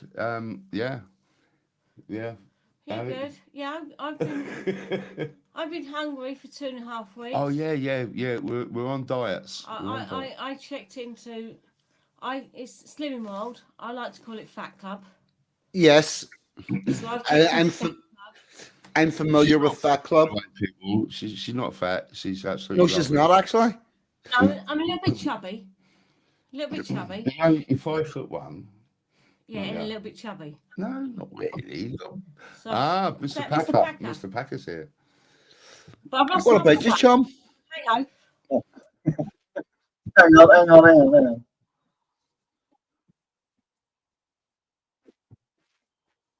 Right, I'll just mute the other stream. I'm all right. How are you? You said you was only going to have one on, so I thought I'll go in the green room and I'll just type in "leave me here until you're finished," and I'll have a chat with you after. Hello. Yeah. Mr. Packer. The thing is, I already know the chemistry between you, Al Mac, and Ali is all fine. So it's. I thought, seeing as you were there, I didn't want to just leave you. Again, I did actually. There was a point at which I enjoyed the call-in bits, and then there was a point at which I stopped enjoying it. And I have left it's quite a break since I've had anybody on impromptu, and I was just going to see how it goes and test the water. It's definitely not coming back to every week the way it was, but it may be a regular, let's say. Anglo-Saxons. What's the first rule about Fat Club? Yeah, We don't talk about Fat Club. is that where? Exactly. Yeah, so you've been being good. I've been Yeah. incredibly good. Yeah. Stop drinking in a week. Giving up the booze. Yeah. But more importantly, so I have a massively sweet tooth and I eat sweets She does. every single day. I haven't had sweets for 2.5 weeks. And for the first week, when I gave it up, chronic headaches. I mean, chronic. The sweetness is her weakness. Like I've It had is. like a proper full-on hangover headache almost. Yeah. And I think it's because I've cut out sugar completely. But they've passed and I've lost half a stone. So all good. Yeah. She's got slimmer of the week. I got and won the raffle and got a clap. What you got the clap down there? Okay, yeah, Yeah. that's freebie. That's free. It's not going to be like this every week, by the way. But massive congratulations and very well done. I am going to have lost 1.5 stone by Christmas. I shit you not. Up a leg. Oh, sorry. I'm muting her there. Don't mute No, me. no, sorry. So Packer is on Do the not mute me. All right. Do not mute me. We have been told not to mute Don't LEC. shush me. I didn't shush her, did I? Jeez. Don't start. Come on, look, you're embarrassing Tell us yourself. again, 42, why you don't like having call-ins. I'm not I'm not bothered. Hang on. Sorry, Packer, go on, mate. Go on, mate. This is fine. I could sit and listen to this bickering all night. That's fine. I'm good with that. Change the subject. Change it. What you got there, Packer? What is that? Is that the skinny jab? Well, I'm just filling up my vape. That's all. So So, Ali's off the sugar yeah, and off the drink. yeah, I'm off the drink as well. You're off the drink as well? Tonight. Not tonight, obviously. Oh, Yeah, yeah. I'm off. Yes. 'Cause All week, no drink, But it's no okay drink because at I all. make myself sick in the morning and take laxatives. It's all good. It's all good. Where No, there's a will, there's a way. That's what I say. well, there's always a box of tissues, Yeah. a box of Kleenex, That's not for me. if, is if, it? if you get hungry. yeah, I've been off the drink for a number of months. Well, whenever I say off the drink, similar to yourself, there's times when I will have a drink, but I've stopped the everyday drinking, and it's not helping me sleep. I'll say that. Not better. I'm still having sleep issues, but other than no, I don't feel any better. But I am also like yourself. I'm losing weight. I've lost a couple of inches around my gut from the start of this malarkey, so it's going good. You haven't got 2 inches to lose. What are you talking about? Miss 42, you're teeny tiny. He's little man. a tiny, skinny, Teeny skinny. little man. Oh, I have So, rags, yeah, yes, mate, yeah. Exactly. Basic size, fat fingers, there you go. Cheers, mate. Sorry, 42, go on, mate. yeah. See, here's the thing. AJ saying smoke a belly ain't gonna help you sleep. It's not. I was used to drinking cider until I pretty much blacked out, and I don't think you can get ink that replaces that fucking type of sedative. But I'm using that, and it is helping somewhat. I'll tell you one thing. I'll tell you what I did notice. A level of contentment and happiness that I had not felt for many, many, many, many, many years, just in general, that came along with getting off the alcohol. I'm inclined to believe them when they say that alcohol is a depressant. Because I definitely feel happier in myself from I stopped doing it every day, or maybe that's just they're not spending most of your morning worrying about who can smell your breath. That probably helps with the state of mind as well. Like, I found that in Northern Ireland when I met you.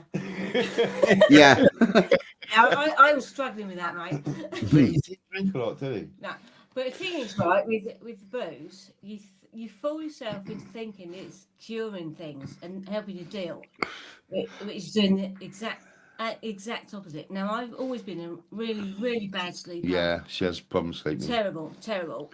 And I always thought the more I drink, the better. Then I'll sleep. Mm-hmm. But I would go to sleep, but then I'd wake up and then never go back to sleep after that. And then I think, you know, I'm going to give up sleep, but then I wouldn't sleep because I'd be panicking because I stopped sleeping. Therefore, I won't sleep. So it takes me a good week when I give up booze, then to start sleeping again, and I'm sleeping really well. Well, no, that's a lie. I'm not sleeping really well. I'm sleeping really well in comparison to what I never go a whole night, but I'm sleeping so much better than I ever did before. I don't feel fat and bleh. So you have to do it, but it's not a quick fix. You have to stick with it. yeah. Well, you didn't get to where you were in a weekend, so it's not going to be a weekend to solve all that. Fuck. What the hell's happened now, Mr. Packer? You've mostly cut out your drink, and you've been more aggressive than the rest of us with your dad, where you've went to pretty much a meat dad. So, mate, it's Mrs. Almack. What she said? Is that Mrs. Almack speaking or Mrs. Packer? And this got Packer muted. It's definitely Ali C. Who said that? Rags. Rags. What's that? It's getting confused with all the screens. It- Sorry, go on, mate. I interrupted. Go on, Packer. Yeah. Packer, how's everything with your dad, mate? Everything's fine. I've had a big cheat night tonight, everybody. I feel ill, to be fair, but I've had a pizza and I had garlic bread and Have some I- Pringles. Garlic bread. Garlic. Yeah, garlic bread. Yeah. So I'll probably have a bad stomach in the morning. Yeah. Well, one of the things I was doing to try to reduce my bread content was to reduce the amount of sandwiches that I have, and I come up with a really good idea in that instead of having a load of bread, I would just have a bap. You know, and, yeah, You know Baps of bread, It's right? bread, right? It's yeah, yeah, yeah. But I was thinking like just a bap, and if you've ever seen a thing called the Belfast Bap, you would see it's a false economy. You It's sent, a you, bat full of sausage, egg, and bacon. yeah, Yeah. Not good for you, mate. you sent us a picture Not of it. bread. It Yeah. looked great. Cholesterol. It looked right? great. I'm trying. Oh, That's not great. Don't worry about that. I think that one is just on my. I think that picture is just on my WhatsApp. Can I get that to Yeah, Smelly Gram? pull it up so we Yeah. can see. So I can see that because I haven't eaten for 2 weeks. Let me have a look at your Belfast back. Yeah. If, That sounds rude. if I can get it, 1 second. Back, Right. Peter. Right, there we go. We've got that, and we're going to share that. Where is Smellygram? Send.dmg. Right, I should be able to get this up now. Yep. So, in my attempt to cut down the amount of bread, I thought I'll just have a bap and not a full sandwich or something. And my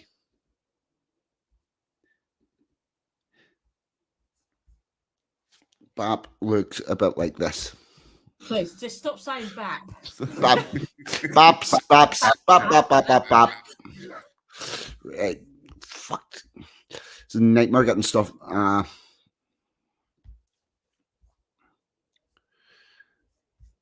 Come up on recent, you bastard. Right. Fuck. Right, pack Right, up. we've bored you back now. Yeah, right. Yeah, somebody speak while I'm doing this, please. Yeah. Packer, tell us a little bit. Yeah, you muted there for a second there. Tell us a little bit more about your keto diet, because I was asking about eggs and stuff. So, have thought about doing this. So, Right. it's mainly really sort of a high protein diet, low carb diet, isn't it? And I think this Yeah, is suiting you very well. What you're supposed to eat, it's supposed to be more than 80% meat, and that meat is supposed to be fatty meat. Yeah, You need the fat, obviously, because Yeah. that's what your body runs on. yeah. It does. And, People don't realise that we've forgotten that in the last since the 80s, since some ridiculous study come out that was suggesting that fat was better. Oh, there you go. There's a bat.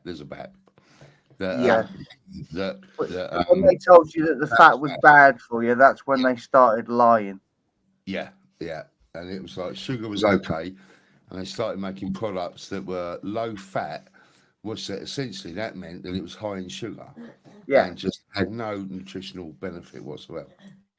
yeah. And since they really kicked in, started doing that, look at what's happened to everybody's weight in the West. Yeah, The Mm. less fat that we've eaten, that they tell us is bad for us, the fatter we've got somehow. it's So it like ain't our the fat then, is it? ancestors- No, it's like our ancestors knew, and there's like the expression sort of like the fat of the land, and fat was always regarded as something that was healthy, rich, something to be embraced. So lose the bet, right? Another correlation that they're looking into is the fact that Alzheimer's and things like that have shot up because our brains are made of fat. Yeah. I blame me weight on my brain. What about the brain? Right. What is it So they try to so we're not taking in enough fat to keep the brain working. what's in fat that's really they said is really bad for you? Cholesterol. Yeah, your brain runs on cholesterol. You need it. Yeah. And they tell you to reduce cholesterol all the time. And we've been reducing cholesterol and Alzheimer's has shot up. Yeah. And also, you can't really control your cholesterol by your diet. It's how your body processes it, isn't it? There's a lot more to that. Is that The other thing is it's like cholesterol. It isn't. It's bullshit. the other thing is cholesterol is actually not bad for you. What they did was the Australians did a study where they was probably ran by the people that make margarine or shit like that, and they got it that well in the psyche that even whenever the doctors started saying this cholesterol level thing isn't that important, that everybody's just ignored it and they're still trying to keep all the cholesterol. People tend to have a cholesterol level, and provided you're working with what was normal for you, you're fine. It's not, well, that's the other thing.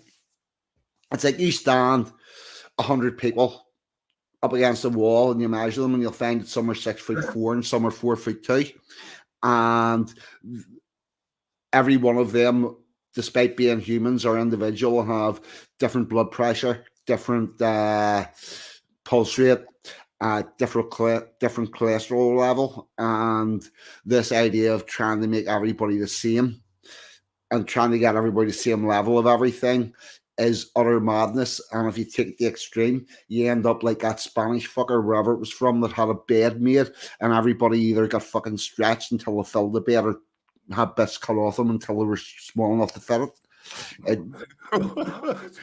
I thought, who was it? Who was it? Who was the Spanish fucker? I honestly don't know enough about this story. But I have heard it anecdotally from people that tend to know what they're talking about. I think it was probably Dangerfield, but there was somebody apparently that had a fucking bed and they were the ruler of this place and they decided everybody was supposed to be the same. What? Hang on. I thought you said it was someone that knew what they were talking about. Yeah. Well, Danger generally does. Sorry, Danger, if you're listening. Yeah, he generally does. But, you know, hang on, careful, Packer gonna tell him.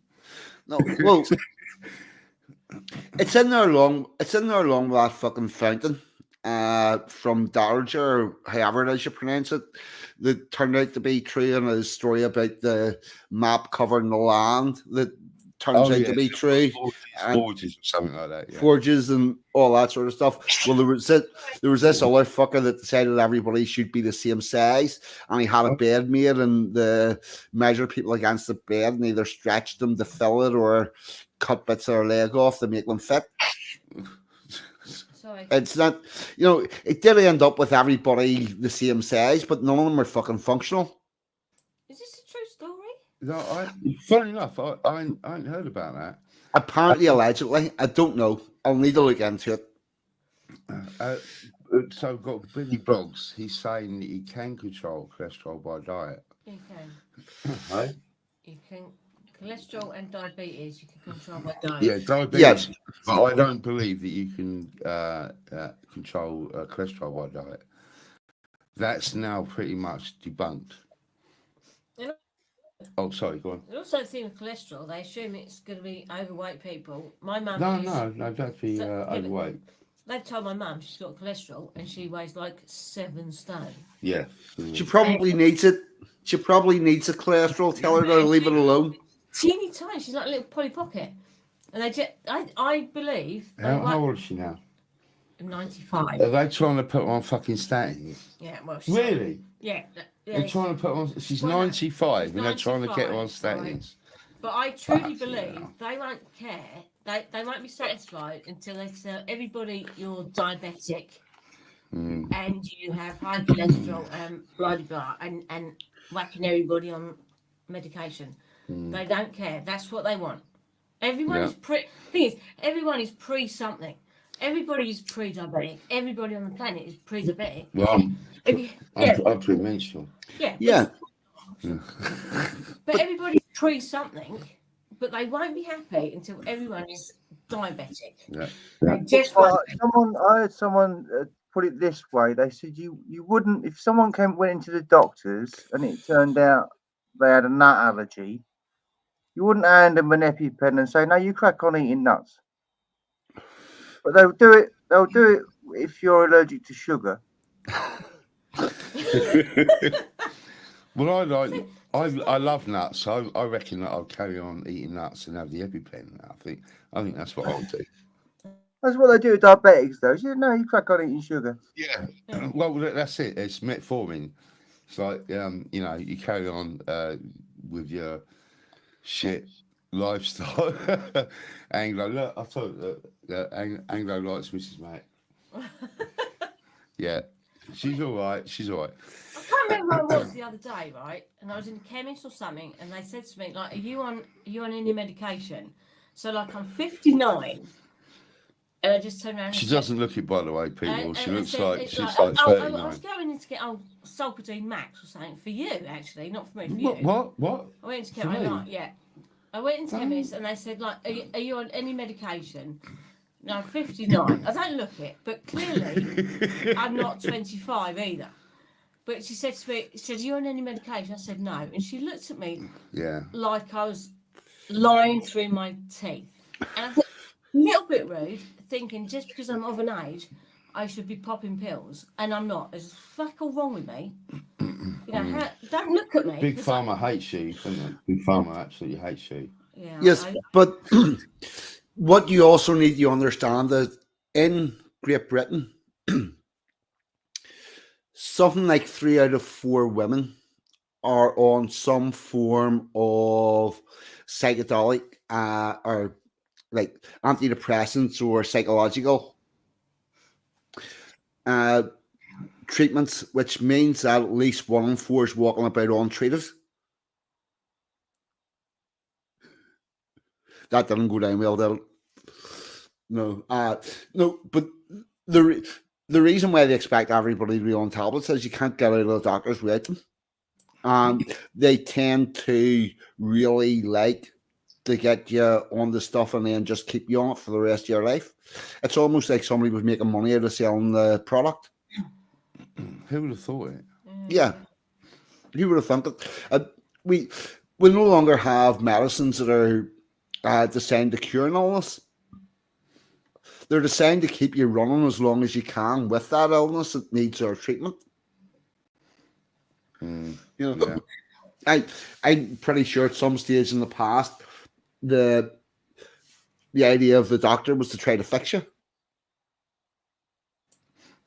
Yeah, that was a long time ago.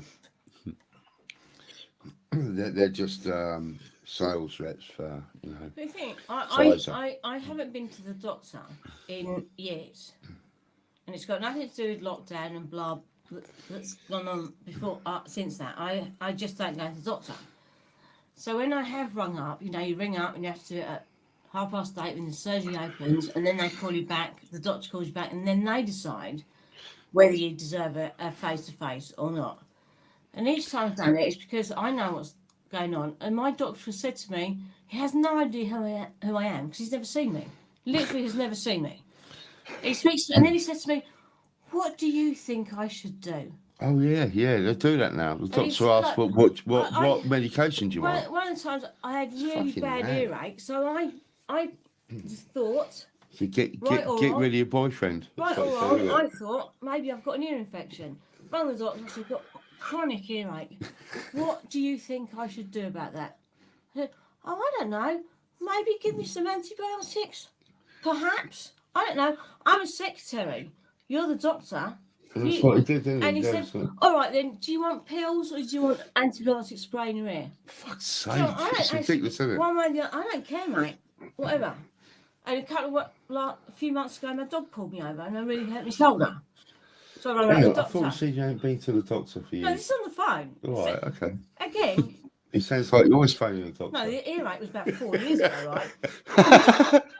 Dog pulled me over, hurt my shoulder. I rang my doctor. I said, I actually can't move. What happened? My dog pulled me over. What do you want? I think I'd like some codeine, please. Oh, okay. Go down. Here's a She prescription for you. said morphine. I would have had that. Well, yeah, well. Yeah. It's just rubbish. Yeah, it's piss poor when you have to tell the doctor what you want. I'm glad that the doctor has not asked me what I go to the doctor and say I've got blah blah blah. He says, what do you think you should do? My answer to him every time is going to be find myself a garden, dig myself a hole, put soil over the top of myself and pretend to be a potato and see does that fix it? Or maybe you could use some of your fucking medical knowledge to tell me what's supposed to happen. Brilliant. Yeah. Hey, Max, what's this? What's this kick out to the curb? Some mate you turned out to be. Bloody hell, what's all that about? You or me? No, me. Not you. I think Yeah. Bloody hell, Max. Bloody hell. oh, Shocking. Bit of oxy. Yeah, we want some oxy down here. Don't we? Oxycontin.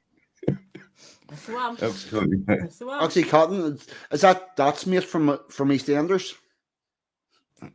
Make one sorry. Oxycontin. Yeah. Dot Cotton son. Yeah. Right. Right. Now it's coming up on. It's 20 to 1. Anybody, anything that they want to get off their chest or needs talked about? Yeah. I've got so much. Yeah. Yeah. So much. Right. Where's the plastic Africans then? What is that? Plastic African. Yeah, I know, Rags. I know you're only missing Rags. Right, yeah, what I need to get off my chest is when are you getting the lyrics for this song finished that we're doing? That will be hopefully tomorrow. Emma G's down tomorrow. For those of you that don't know, the poem I wrote, the Anglo-Saxon, I sent the voice recording to Al. Al has done his musical fucking brilliance with it. It's becoming a song. There's a bit more lyric work recording to go into it, and then Al do his thing, and then you will see it in a video form soon. Yeah, that's planned for tomorrow. Cool. I know that Emma's not too keen on doing it, so but I think her voice would be very, very cool on the Kipling ending. But if she don't want to do it, no pressure. Your voice will be cool. The Telephone 42 will be back for this song. It will be back. Mr. 42 on the phone. Special effects will be I back. won't do it. Oh, I have a possible new bit of telephone speak I'm going to record for you. So Yeah, go for it. yeah, I have a few words for that, and that should be good. We'll get that all going. Mr. Packer, what about yourself? Nothing. I'm all good. Thanks very much. Thanks for having me, by the way. Oh, thank you very much for coming on. As I said, I did want to start to bring back a bit of a call-in element to it and a bit more interaction. It's going to happen slowly and naturally, and not become a shit show. Yeah, That's a good idea. There were one or two amusing things in the old setup. yeah. But, you know, there was some funny as fuck things that went on. But There- I have to say, I know what you mean. You know, got to See, keep- here's the thing: the mud floods was fucking brilliant. Oh yeah. It was funny as fuck, and Yeah, he was everybody figured out what was going on, and we got it sorted out. And our pie was fucking. The next day was all, I shouldn't have said that the way I said it. Blah, blah, blah, and it was, right. And everybody, yeah, our pie, just come back. We know what we've realised you were drunk, mate. Our pal was legendary that night. Yeah, Absolutely fantastic. but for 42. Who was that bird? I can't remember. Are Sorry. you still sneezing? I'm sorry. the crazy one, Yeah, the crazy one that came on for a while. I And- don't know. And in the end, Toffee just fucking lost it everyone. Just started. Yeah, I'm wrong. there was that. There was who was also drunk, and the part of the problem was the day it should come on, she'd been fucking niggling the whole night in the chat, and then whenever she come on, I then gave her the 3rd degree because it was I was trying to figure out how she'd actually managed to get here and what her angle was, and she refused the answer. And the more she refused the answer, the more I fucking began to lose it. And to be totally honest with you, that's the bit that probably killed it, because I did go back and watch that and went, I don't like me. I was like, that's not my finest hour. It's not what I want to be. And something's going wrong where I've got that. So there needs to be a direction change. No, I understand, but I think I probably did listen to that stream about 3 times and just no, it's not good. It's not good. You all right, mate? Someone else sneezing. I think 42's falling off his chair. No, I dropped the lighter. That's a height of that excitement. I need to blame Oh, hang on. Right. So I think at that I'm gonna pull up a outro and put all the comments up on the screen. Well, we're all good, yes? I'm not ready to go. You're I'm sorry. She's just getting warmed up now. You invite me on. No. Invite yourself on. Yeah. yeah. I'll tell you what, by next week she's gonna have her own YouTube channel. Yeah, that's exactly what I was gonna say. I reckon Ollie and Emma could actually do a channel between them. That would be mad. But me and you would be in a lot of fucking trouble, wouldn't we? We'd get a lot of grief. No, we just take nothing to do with it and listen. Just listen. It's all we need to do. No input required. Oh, that's what I was going to say. Keep forgetting. What has anybody seen anything of Rory Herbert? Because I haven't seen him since your. I saw him yesterday. No, you don't know who Rory Herbert is. Shut up. But I haven't seen or heard of anything of Rory Herbert since you Is stopped that his doing. real name? Well, who knows with Rory That's a Herbert? stupid name. No. Roy Herbert. No, Rory. Rory. No, he's legendary around these places. Yeah, he is. Right, the thing about Rory, I'll just explain to Ali on the quick here, 46. Rory Gump. Sorry, say it again. Rory Gump. Rory Gump. Quiet. Yeah, he's like Forrest Gump. You know, like Forrest Gump was at everything. He was there, when the pyramids were being built, when what's his name, Ferdinand was assassinated. Rio Ferdinand. Yeah, he was there. Broken Mile, 4-minute mile. He was amazing. And if you're out there listening, Please come back. Yeah, please come back. It's Ali, you'd be talking about something obscure in America. Yeah, and Rory go, actually, my wife's mother was actually involved in that, or anything here. Somebody belonging to him was involved in it, and it's just man's life is just fucking phenomenal. And he's one of those characters that I could almost possibly believe what he was saying, yeah, although it was unbelievable. But you just never know. That you know, you just never knew he would. Yeah, so she. yeah. Went to public school, drives a Morgan, hangs about here. Yeah, it's but the thing is, we've seen him on camera. And Yeah. Oh no. it seems like, you know, it's like the real deal. But is he? I honestly believe him.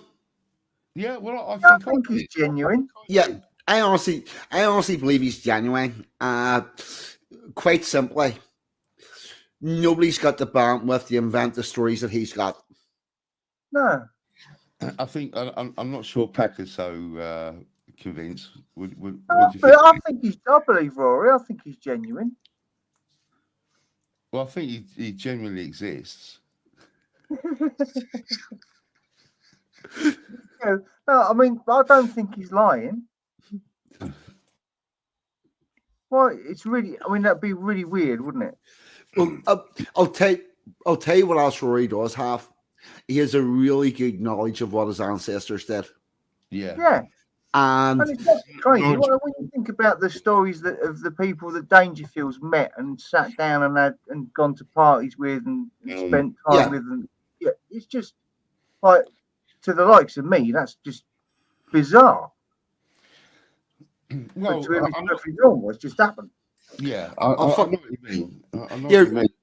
Packer, I walked in and out of a corner shop for probably 8 years, pretty much every day. And the guy that owned the shop and worked in the shop served me fucking blah, blah, blah, and said hello to him. And he was a nice, friendly person that lived in the community and owned the shop. And then one day he was on the news because he was a leader of the Progressive Unionist Party. The Ulster Volunteer Force, the fucking paramilitaries. And all the time that I was walking in and out of a shop, I don't know. You know, so it's not weird stories. Weird stories are a lot less rare than you think. It's just Roy's did a good job of collating all his. Mm. Yeah, look, you know, I've got a lot of stories like Dangerfield, you know. Yeah, from the music industry. Yeah, but that I don't really talk about. It's just stuff you know. You meet people. But Rory's from a posh family. A lot of Rory's stories aren't even Rory. They're my uncle met so and so. My father-in-law or whatever. But he's from a posh family, so it's well connected. Absolutely. So he's related to a lot of politicians or generals or whatever. No, no, absolutely get your point. But the difference with Rory, his stories span about 500 years. Yeah. You know what I mean? You don't just go back to the 1979, you know?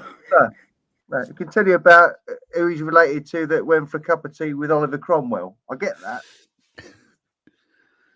But, you know, someone did, and you come from that lineage, it would remain a story in the family, wouldn't it? Well, exactly. It's, I think Rags has got it there.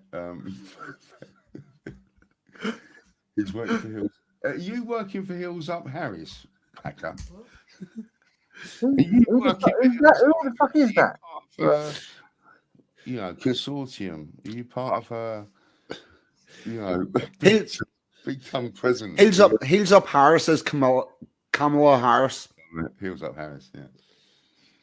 Yeah, because she actually I don't know why they call her Hills Up because it's more Neil's it's more Neil's I grew up in a middle class family, right? Yeah, exactly right. That's it.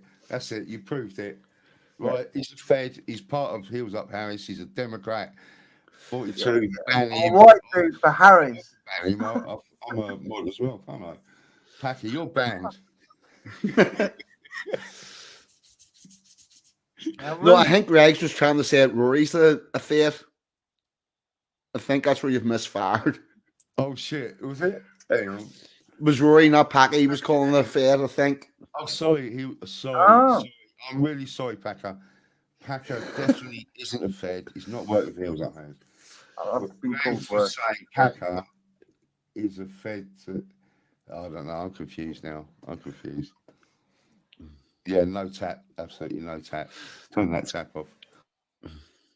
Yeah, oh fuck. Well, whenever they've done the polling, Kamala just asked how many miles of dick she had to suck to win the election.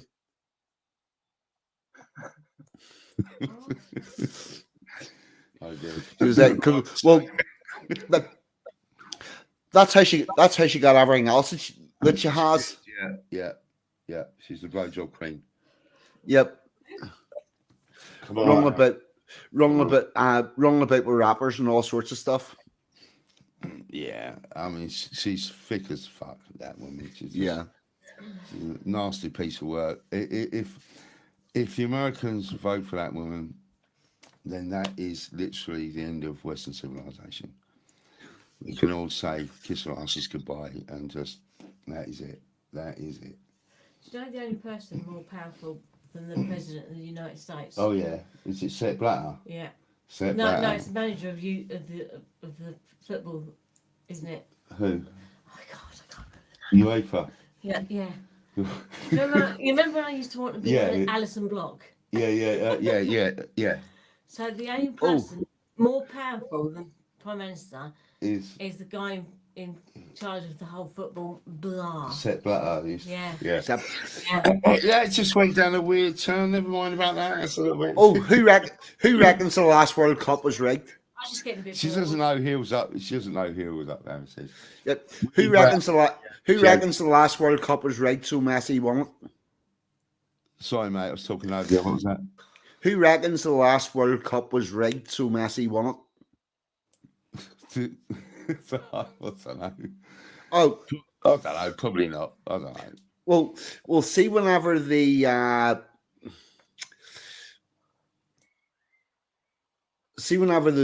Dutch were playing their knockout round.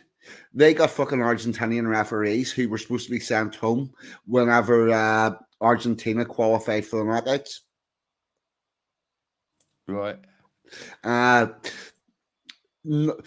Argentina got a large amount of penalties that none of which, or the vast majority of which, should have been ruled out by VAR. There's a lot of stuff going on in there that just doesn't seem a bit kosher. If you watch the way the refereeing of the France Morocco, was it, semi-final, where the Moroccans were allowed to just kick fucking lumps out of the French for 90 minutes. Yeah. But didn't England in the last competition that they're in, they got very, very lucky, didn't they? Very, very lucky. Can't we just talk about puppies? No, I think we're wrapping it up now. Yeah, we're going to wrap it up. Honestly. A little bit rude. Yeah, I need to. Wow. I need to. I need to begin winding down. It's shutting me down. Shutting you down. Shutting you down. A little bit rude, I reckon. Well, That's all your buddies. yeah. Well, no, I know. Clearly not. I want to talk about puppies. You want to go to bed. Wow. Well, You need to get on WhatsApp, mate, and make it up to me. I'm telling you. yeah, you got No. some callings to do, That will not be happening. Right. Here's what She we're wake going to up do. in the morning not remembering her Oh, fucking. no, I remember all No, of it. she won't. I shit you not, I remember all of it. No, she's just going to watch it back. Yeah, I thought it was wrong. Yeah, I'm gonna fuck you up. Go I'm on, gonna, say it. I'm gonna fuck you up. Right. And with that, I'm going to find an outro. Night, night. Love you. Oh. Love you, Mr. 42. No, this has been funny. And Thank Packer. you. Sorry. And Packer. Mr. Packer. Mr. Packer. I love you, Mr. Packer. I love Mrs. Packer, and I hope her eyes are okay. Good night, Mrs. Almac. Bye, Almac. Ali's good. I think it's time for some eating of the bugs. I don't need put Ease the on my, bugs. No, I'll tell you what you should Hang do. on, hang on, is look. put on my birthday poem. Was there your birthday? Everyone poem? wants to hear my birthday poem. It's very nice. She's kept that. That's saved on her phone. Just so anyone doesn't know, right. Ali forced 42 into writing. Well, she didn't force it. She, You cited it. It was a bloody brilliant poem, but he was forced into it, wasn't he? No, I wasn't. I asked him. I Yeah. politely asked him. Yeah. She- If you don't do me. If you don't do it, I'm going to fuck you up. Was what you said. I asked, No. She never said that. That was just tonight about talking about puppies. I'm not saying I wouldn't have. I'm not saying I wouldn't have. No. I never said that. Obviously, you wouldn't I have done. politely asked the man, and he delivered. He did deliver. Anyway, sorry, 42. Over to you. It's your show. Right, I'm going to... No, this has been funny. Don't fucking use I'm it. going... This has been funny, and I'm going to... Hopefully, this is going to work. Please work. StreamYard has got very slow at sharing my videos for some reason. What the fuck is going on? Right. We'll try this one more time. And it will either work or it won't. In which case, I'm going to have to get a different outro up.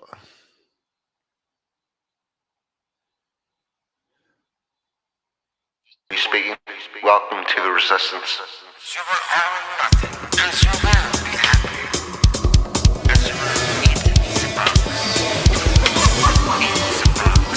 Oh shit, man. Eat the bugs? You got me wrong. You got me so wrong. You ever seen a cave drawing of somebody with a spear hunting a mosquito? Well, me either. We eat meat and we have choices. You cook a hedgehog right? It tastes like chicken. Fucking chicken. I ain't eating your bugs. I ain't eating your bugs. I started off with nothing and I'm never going back. I'm not getting on your progressive track. With Agenda 2030, I refuse to engage. I can see where it is going and it's just another cage. I've got hedgehog, I've got rabbit, I've got wild hog. Fuck it, I could even move to Alaska and get me a nice caribou.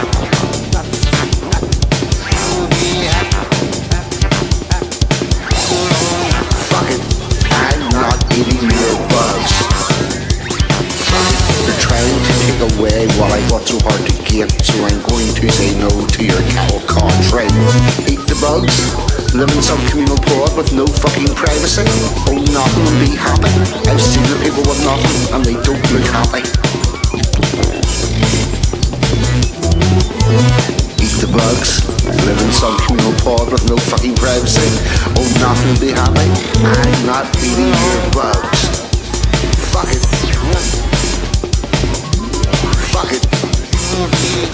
I'm not eating your bugs. Fuck it. I'm not eating your bugs.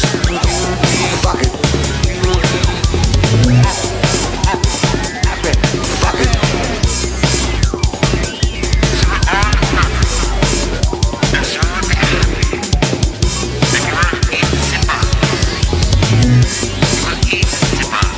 Oh shit, man, you got me wrong. You got me so fucking wrong. There are millions of us in the UK, billions worldwide, unvaccinated, striding out into our third winter of death with not a care in the world. Eating pig, eating cow, eating chicken, and we will not conform. Fuck it, I'm not eating your bugs. Hey, Klaus Schwab, this is 42, and I want the word with you. Motherfucker. This is the fourth industrial revolution. We have an opportunity for the great reset. Technology is a critical weapon.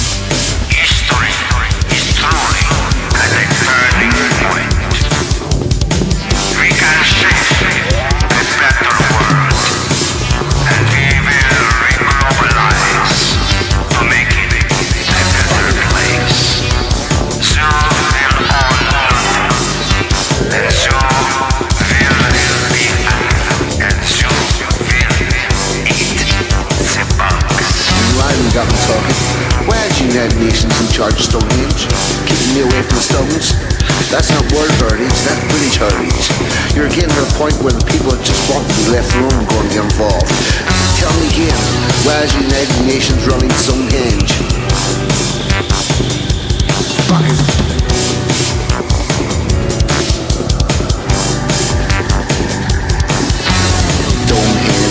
Range of fucking Perry Mountain Range, now owned by UNESCO, so you and I can never go.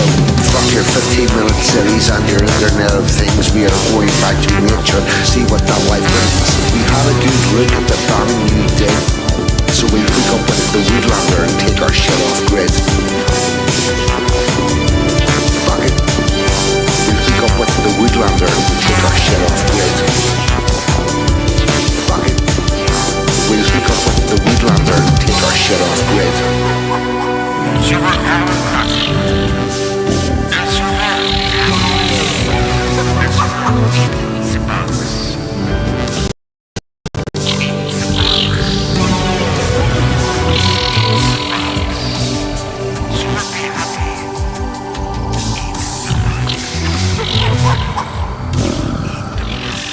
This is 42 speaking. Welcome to the Resistance.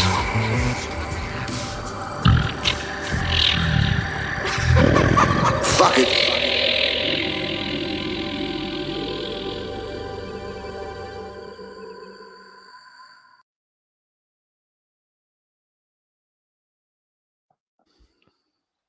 Okay, everybody. Thank you very much. I have been 42. Alan Ollie have been Alan Ollie, or Mr. and Mrs. Mac. Paka has been Paka. And you lot in the chat have, as always, been fucking amazing. Thank you. Good night. God bless. See you all next week. I'm out of here. Goodbye.